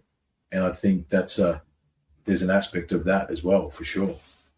I think there's so many different forms of consciousness. Your cells have their own consciousness. They're like doing things. You don't have to think about it. It's self-generated. That's right, yeah. But then you've got your individual consciousness. What you're talking about is you're tuning into MASH consciousness. You're becoming more aware of this greater consciousness. And if you can access, there's something to be said for flow state. Flow state has been felt in this room. We've all experienced flow state in different adventures that we've been on and been a part of. Yeah, that's like when you're in perfect alignment. You just let go, and the universe just sends it to you. Before we move too far into the flow state conversation, though, I just wanted to touch on like Mangold's thoughts there about like our cells having consciousness and stuff like that. So when I said before, as above, so below, what if we and Woody was mentioning, galaxies mimicking atomic structures and stuff like that. So what if our thoughts about dimensions? What if our communication with these interdimensional beings, or maybe higher consciousnesses or other things, is just that next level up in magnification, or next level down in magnification? So what if we're all just part of like the structure of some giant being, right? That our universe, the universal tapestry. Our universe is only like a molecular structure inside the body of, right? So, and we're inside a locker in an airport. Thank you, Manny Black. So all of those universes are structured next to each other. So when we're communicating with the next dimension, what if we're only communicating with, let's say, in the realm of things, because everything in the realm of things, like we are the mitochondrial DNA, and we're actually only just communicating with the cellulose cell wall around us. That's right. You know what I mean? That is the next dimension. Well, the visual spectrum, we don't see 97% of what's going on around us at any one time. That's because we're just DNA. Yeah. And then inside us, like we were saying, there is DNA, because everything just is a repeating refraction upon itself over and over and over again into infinity. Well, you talk about DNA as well as what's the medical symbol for all the ancient cultures? It's intertwining snakes. Yeah. And we didn't figure out that DNA looks like intertwining snakes until the 40s or 50s or something like that, when we actually did that. So like how many times has society been, how like advanced society like we are now, but maybe not in the same realm. We're a very materialistic. Let's not get stuck on that, but like electronic. Yes. We're very electronic. We morphed into electronic and mechanical, I suppose. Yeah. But we were always like a potential interkinetic energy kind of being is what we are. So, but what if there was like the previous was like a sound based society, utilizing energy waves through that to propel things instead of that? And how many times, when you were saying before, it feels as though things are very cyclic. How many times has that reoccurred? How many times has the earth wiped itself clean and we just don't know? The yugas, and we're in the Kali Yuga. We talk about the cycles of the equinox. We're into that cycle and all those sorts of things. Well, you talk about, you want to go into previous civilizations. You go back to Blavatsky, with the Nazis and the 5 previous races, and the Aryans just being the most recent of those 5 races that have existed on Earth, which came from Tibet. Yeah, which then ties back into the Uyghurs. Exactly, because the swastika is actually a Tibetan symbol of peace. That's the interesting thing about that. Exactly, and it was all because Blavatsky told the Nazis because the Russians and the Germans were all sort of working together, the scientists and everything back then, and they were all into occult shit and stuff like that. But anyway, they all went and did expeditions into Tibet. Exactly. They were looking for that ancient key to victory. That's right. The edge up. See, when you go back to some of Marty Garza's stuff, but also looking into Hitler's stuff, he was obsessed with the occult, obsessed with ancient civilization, obsessed. But on the flip side of that, it was, we were talking about it the other night. You met their niece. Who was it? What's the dude's name? The Golden Dawn. Alistair Crowley was working for the Allies in World War II in the psychological warfare division and the occult division of the OSS, or whatever you want to call it, in World War II. There was another side to World War II that was actually based around psychological warfare and occult and what we would deem as, witchcraft or whatever. You want to call it. They were like divining as to where fleets were and shit like that, because our cryptology had got so good, like we're trying to break codes and stuff. But even like outside of just breaking codes, we were trying to use what's the one where you leave your body and fly around? Astral travel to locate shit and stuff like that. Yeah, exactly. Thank you. Remote viewing. Remote viewing, yes, all of the above. All of those. They were utilising everything because they were looking for that next foot up, next foothold to get, But then you've got the FBI and the CIA. There's documentation. They've been experimenting with that stuff for ages. And as Marty Garza says, considering we never stopped, they just continued. Considering we're a different banner. Absolutely. Well, considering we've hijacked Encounters Down Under streaming, right? As Marty says, if you truly want to understand the UAP phenomenon, he calls it a phenomenon, I would agree with that. You need to think about what are angels, what are demons, and what's the difference. Oh, g'day, Bo. I saw Bo over your shoulder there, mate, for a little while. He didn't want to. I saw Bo over the shoulder. I did want to acknowledge him, but we were in the middle of a rant. I want to throw an idea at you guys. All right. Yep. So we talk about. There he is. G'day, Bo. Hang on. G'day, Bo. Hi, Bo. Hey, Bo, I owe you a show as well, brother. I appreciate your patience, man. All right, you're on the list, man. Okay. Bo is coming on. I want some didgeridoo stuff off you as well, Bo, for UTC version 3, brother. We need some. I need some snippets to play with. Okay. Dowsing. Yeah, dowsing to ding mines. Yep. Yes, dowsing. I think that was the one. I think I said divining. That was wrong. I think it was dowsing. But it's both as well. It's divination. Yeah, same thing. Oh, thank you. Yep. It's don't they like hang something on a pendulum or something like that? Am I close? No, it's the divining rods.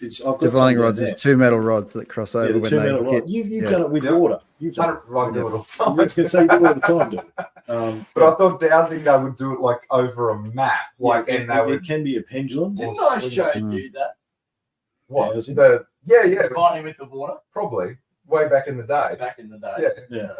Well, yeah. We use witchcraft at my work now to find water mains.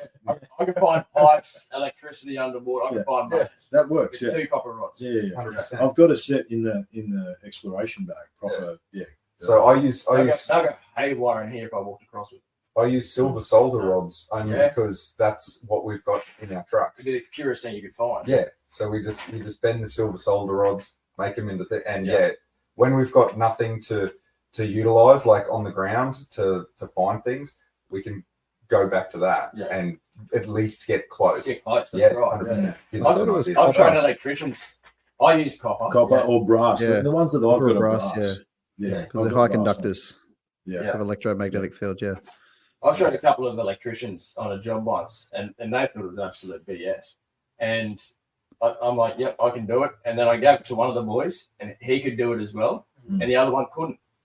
So yeah, you go. Michael's saying he everyone finds can do it. he's divining in his old job for water mains. Yeah, 100%. It works. You know, One of the old boys showed me at work. But yeah, Woody showed me way back in the day. So I want to throw an idea at you guys, right? So obviously we've ended up in this electric, materialistic, capitalistic society, right, that has systematically destroyed any evidence of the old history, right? And we know that, like that, the UTC has basically been dedicated to that and revealing that other side. I had to zoom out, right? So 12,800 years ago, the world ends. Okay, so let's just assume a few things. I know assumption's the mother of all fuck-ups, but let's just assume a few things for this theory, okay? Don't let the truth get in the way of a good story, all right? So prior to the cataclysm, let's pretend that Atlantis, for want of a better term, existed. They were the scientific/spiritual society that used energy, sound, vibration, stone circles, all the things, the remnants that are left behind. Alternative to that, now it sort of goes back to the Palladians versus the Orions, if you really want to go that way.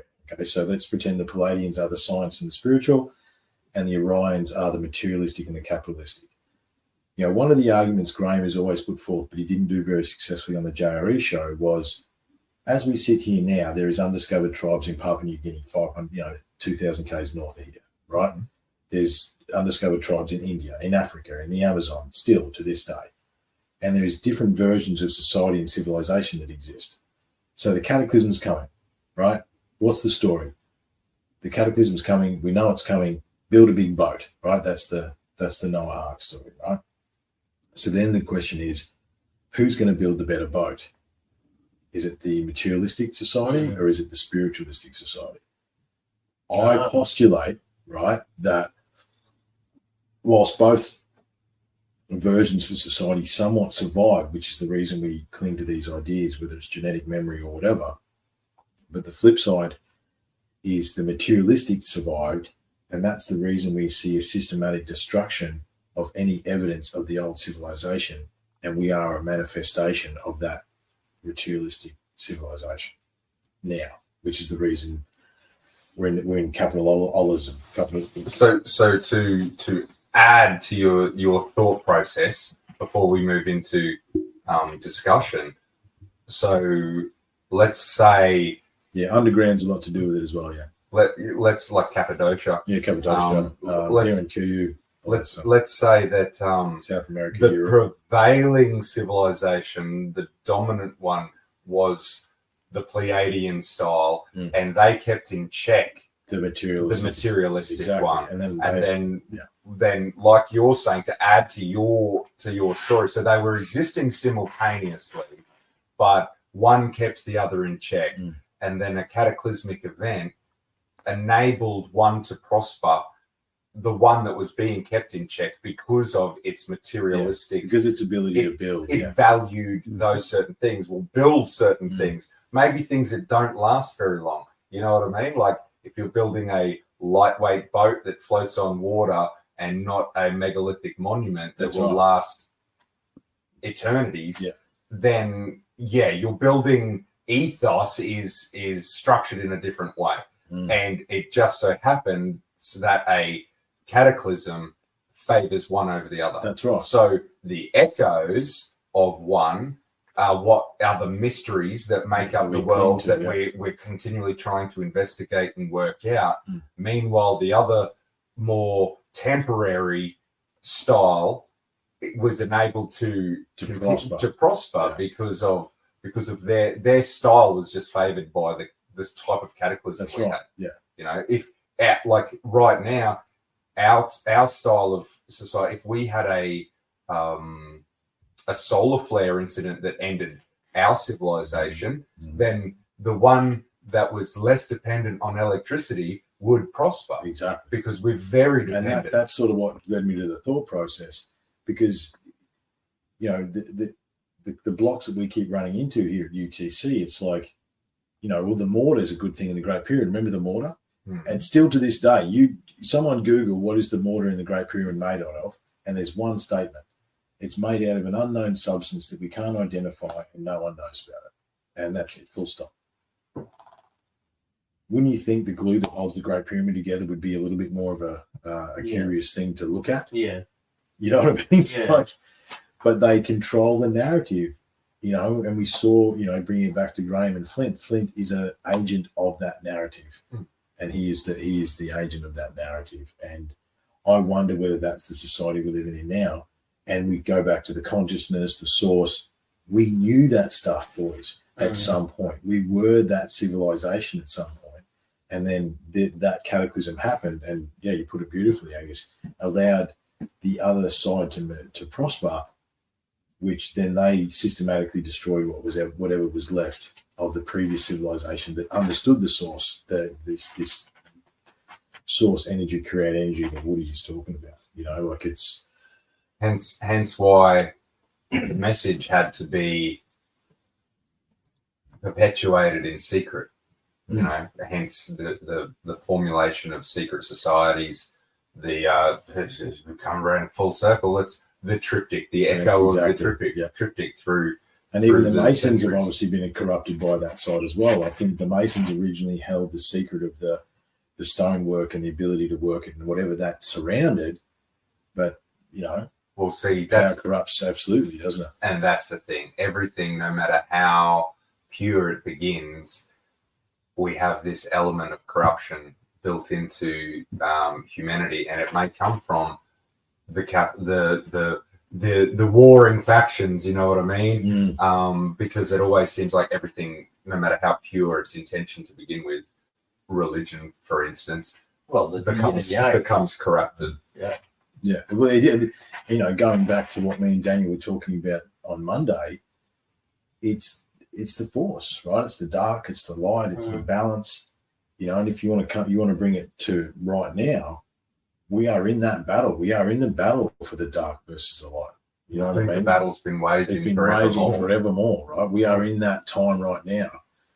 And I think, you know, I mean, look, boys, we're approaching 2 hours, so we probably should begin to wind it up. However, you know, to bring it back to what we're actually doing and honouring the refinery, and I think what an awesome way to do it, by the way. And the conversation we've had in here tonight is just amazing, and it is proof that, you know, we've had, you know, at least 15 or more people the whole entire time we've been talking have been listening to us and sharing ideas in the comments. And thank you very much, everybody, for your comments. We come back to the collective consciousness and understanding. Everybody is here listening to us have this conversation and observe, and we're making other people think people are making us think. That lifts the vibration, boys. You know what I mean? This is we have worked for the light tonight, you know, in sharing this conversation, this discussion. You know? Yeah. And I think it's the problem is, as always with this stuff, boys, is that we could be still here at 2 o'clock in the morning. I definitely cannot be doing it. I work early. I got nothing better to do. Yeah. No, I'm in charge. But I suppose, boys, in the spirit of not opening up another entire rabbit hole, one of the things we were doing, and look, it'd be hard for you, Angus, however, story or memory or of the refinery and the room that it's been, because it's not going to come Sunday. This room will no longer be this way. Or do you want a minute to think about Where do you want me to start? Yeah. Like Sledgehammer. like from the humble beginnings when it looked like a bomb shack, you know, when the couches had stains. Look, you know. like, not was. Yeah, just look like it basically looked like any teenager's escape place, you know, like the shelter. Oh, there you shed. go. I sent a photo to Alex. He's showing a photo of the green. So what it was before we wow. built it. Yeah, that's the old girl right there. Look at that. You know, to the support shown by the listeners and the friends and the community around the podcast at the time. You know, you at that stage at that time, Triff, you really did an awesome job. You know, inspiring everyone, and you really brought a community together that we sort of built what this is now. You know, we painted, we cleaned, we tore things down, we put them back up, and we installed different bits and pieces, and to the point where it became sort of what it was now, and we named it the Refinery. To just the early days of 3 weeks of research, writing episodes, fucking hard grind, putting stress on families and everything, work and everything, and things like that, and work, and taking sickies to try and recover from podcasts, and you know, going early into the hours, and yeah, like trying to bust out 3 or 4 podcasts a week. And, there was and the theories and things that we'd come up with, you know, and then try and put them into practice, and just the grind, and then you know, riding push bikes at fucking 4 o'clock in the morning for like what, 2 years? 2 years solid. 2 years. You know, getting sick and like fucking just spit and claret and snot coming out of you because you're trying to ride in -5 and putting plastic bags on the hands, so you're trying to keep in warmth. What other harebrained ideas do you want me to go into? Like the things that we've done, mate. Every mission we leave at 3. The thing is, at any of the boys, if we want to go on a mission, we leave at 3 o'clock in the morning. Like that. That's standard. That's the standard. That's what we do. 3 o'clock in the morning. And my whole thing about that is, man, I want the sun to come up when fucking we're in a new place. Yeah, and it makes sense. No, look, I'm with you. And yeah, when the sun comes up, everything's different. You know, you're 4 hours away from where you started. You know, the guests we've had, the people we've spoken to, the people I've sat across from, not just these great human beings or the guys on the screen right now, but the precursors to those people. You know, the people that we drummed up, that supported. Like you mentioned before, Yusuf, was it Muhammad? Yeah. Translating, like where the fuck did you make that connection? You know, like to translate the gospel to Malta to Europe to man. I still remember the first time you're like there's people in Norway listening to it. Yeah, Sweden. And how mind blown we used to get, and like, oh, we're up to like 1,000 downloads, 500 downloads. We'll do a celebration episode, you know, and stuff like that. Like there is so many, dude. We've got 7-8 years of memories, and I'm barely brushing the surface of what they are, but it's been an amazing journey, man, and it's been a fun trip. You know, it's been awesome to come along, and I'm honoured that you enabled me to partake in this thing that is UTC. Yeah, and the thing is, that's awesome, and thank you very much for those kind words. And everyone, we because we've been stuck in our chairs having a deep conversation, no one's got a drink left. But yeah, raise your glass, boys, and no one's got a drink left. Have a little bit of water. Yeah, a little bit of water. But it's insane. And I think the thing is, this has been really awesome, and I think I want to do this again. The fact that we're here and everyone's here, like I think this is something that we could actually do more of, and just to sit here and have a hang out. Yeah, go live and have a conversation about You it. need to get off the arse and create your own one instead of stealing Anthony's. No, Anthony was right.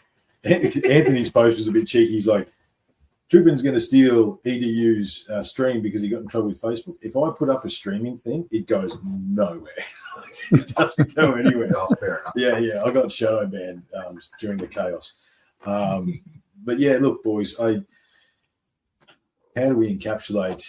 And again, as awesome as this room is, you wait.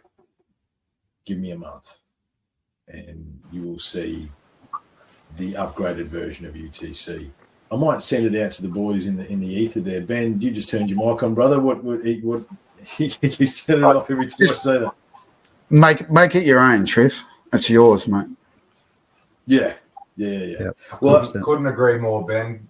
never was a word spoken. I think the thing is, boys, is that I got stuck in a place where I thought I had to do things. And as I said to Daniel on Monday, what I realized is unlocking the code is whatever the fuck I say it is. You know what I mean? Like, Yeah. that's Exactly.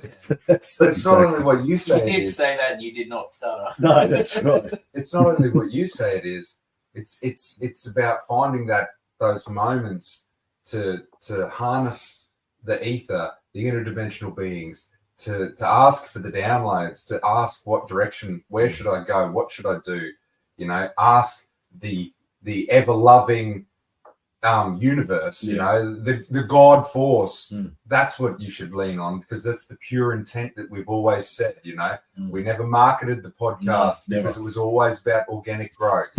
You know what I mean? We never did it for the monetary. No. It's like that's not what we were there for. No, What did we say the other night? Where focus goes, energy flows. Yes. Right? I love focus. that. It When is. you It's told me awesome. that. It's when focus Yeah. goes, energy flows. Dude, Right? that's the new feeling is healing. It is. And that's what I said to him. I said it's going to be on a t-shirt. That's the next Yeah. shirt. That's the next shirt. Where focus goes, energy flows.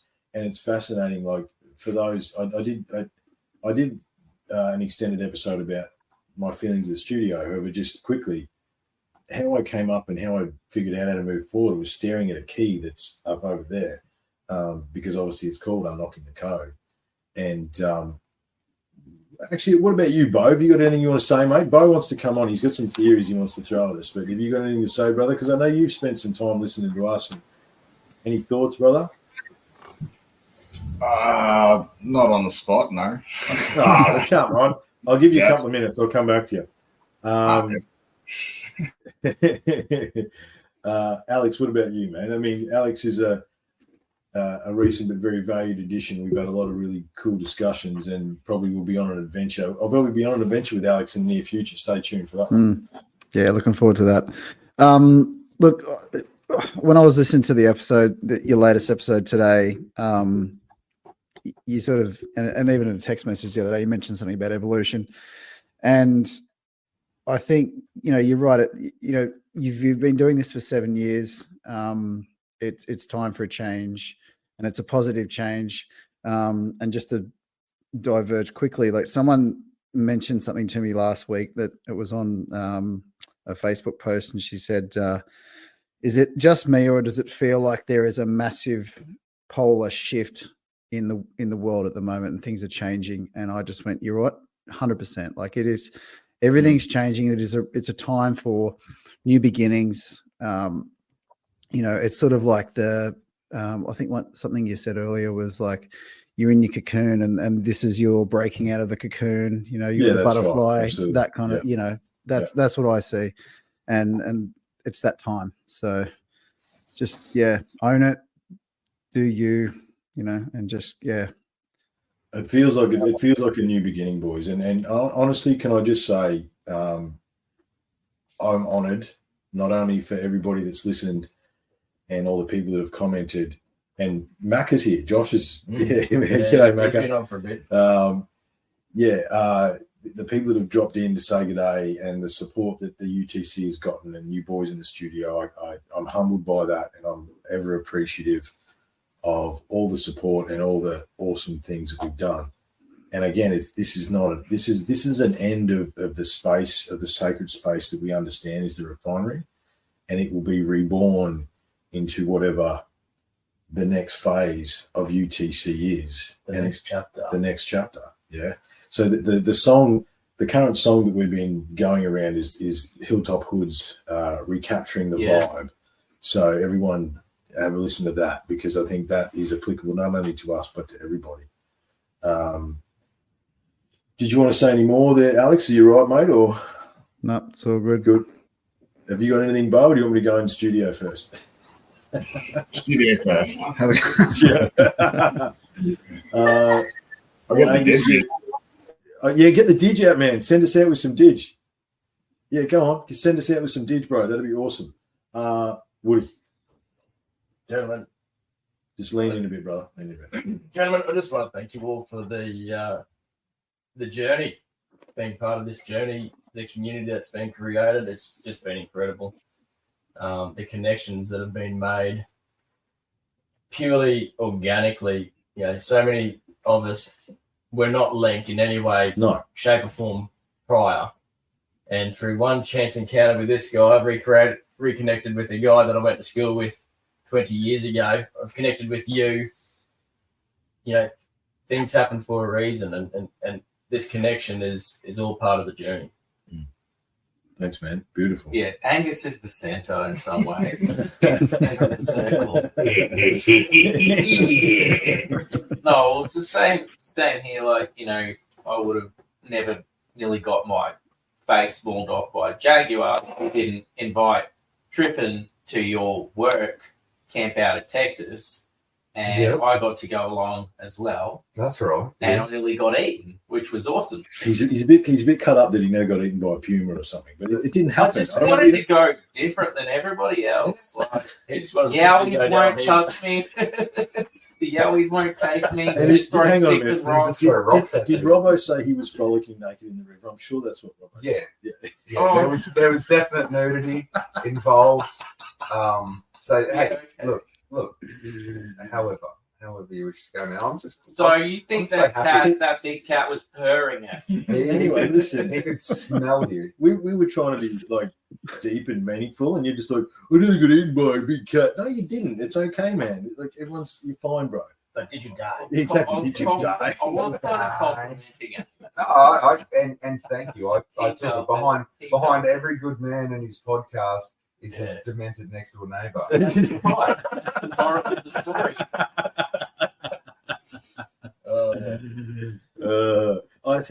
Hang on. So Clinton saying you were chasing the cat naked. That sounds like a bit of part of the story. I think that's Wow, dude. Yeah, you were probably purring at the cat. I can't purr. That's a was it no, what was it? Trent, what was Walton's name? yeah, Trent. Trent Walton. That's a Trent Walton. No, Trevor. story. Trevor Trevor Walton. Walton. Yeah. That's Trevor Walton story all over. Yeah. It's like, did you see where Mangle went? Yeah, I don't know. Last I saw, he was purring at a cat. Man. That's right. Did it turn 90 though? That's the question. See, It did. when your dick touches the water, you've gone too far. Exactly. And everyone gets a go. We should organise another trip. I want to go on this one because if there's anything cryptozoological in Australia, you find this motherfucker here. Yeah, exactly. He's like a magnet. He's like Well, a how magnet. about, for how, having about, how trips. about next time, instead of just hunting the riverbed like where we found everything is now, instead of walking, like, how about we go up to the back of the national park, like where we were, Oh yeah. and let's tap some trees and throw some rocks and see if we can stir some yowies, Yeah. have a mangle experience. Angle experience. No guns. No gun. We'll leave the bows. We'll leave the bows back in camp. Yeah, well, Yeah. no Yeah. weapons. No weapons. No. I'm fine That's a with new that. catchphrase, the Mangle experience. The mangle experience. Hey, you need to start your own podcast. Everyone else has got one. Dude, yeah. I'm just happy to be a part of this one. The mangle effect. Oh man. Well, guys, listen. I think we better wrap it up. I don't have the words. I want to read a comment out. go for it. Yeah, this is from James. Literally headphones trying to tap babies to sleep. But I think that's just awesome. Yeah. Just like listening in, like doing other stuff. That's what a podcast is for. Dad life. Facebook Live. Yep, absolutely, man. Absolutely. Outstanding. Need. Oh, you're gonna do it. I need a book. Okay. Oh, yeah, you can do it. You can do it. There you go. Warrior book. That's the one you want. Yeah, he wants the Warrior book. Yeah. So Bo's going to place out, but Angus wants to do the Warrior book. Look, I don't want to postulate and wax lyrical. I think I just thank you. I didn't expect after not being on the mic for many months. Long live Sassy the Sasquatch. Long live Sassy. Sassy. Is that you, Sassy? I did not. Shut up, Clarence. I did not think. I did not think that after many months off the mic that I would have such a reception. And thank you very, very much to everybody. And yeah, I don't, because it's just the beginning. It feels like an end. It's just the end of the room, guys. Give me a month and you wait. UTC 3 will be bigger and better and brighter than, because it will be me. free of everything else. So what Mr. McDermott has done, and actually, you talk about moments in UTC.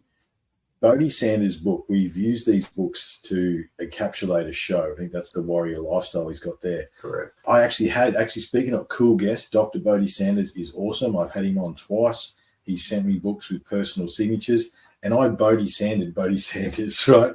At the end of his podcast, I used his own book to do it, and it blew his mind. It was really cool. It was very, very cool. So before Bo sends us out with some didgeridoo, what has the warrior lifestyle got for us, man? All right. Visualization is an important form of training for the warrior and very effective if it is done right.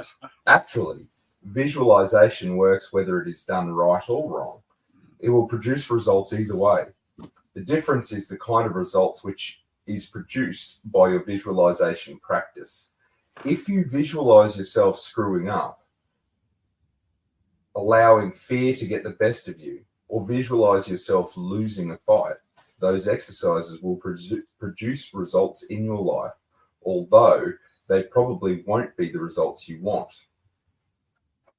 And what was the actual saying at the top of that? The saying at the top is, feel your confidence and see yourself winning. Always see yourself winning. Is that not what we just spoke for 2 The book always wins, right, man. Bo, turn your mic on, brother. Get us out of here with some nice dig. Thank you very much, everyone. I really appreciate that. Please look after yourselves. Please stay safe. Take us out, Bo.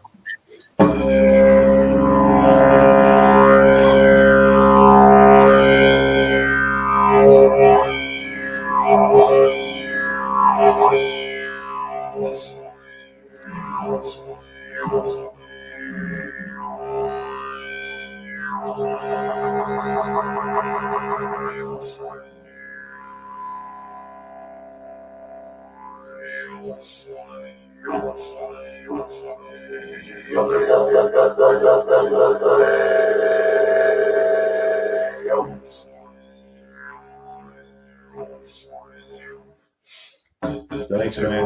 Thank you.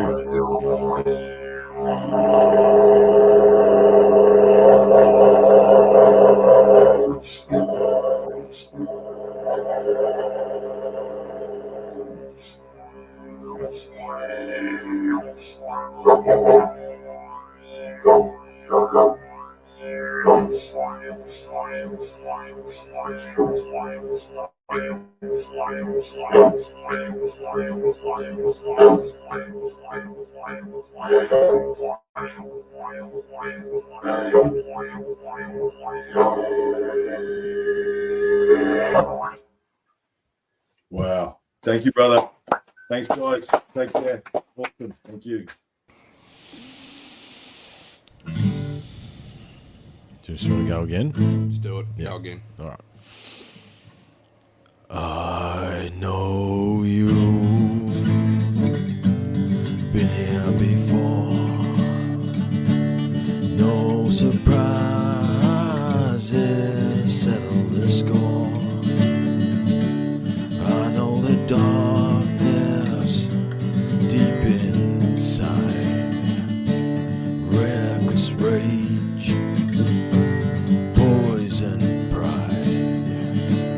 I know the anger, I know the pain, and I know the fear we do not name. And the one who comes to find me when my time is through, I know you, I know you. Wow!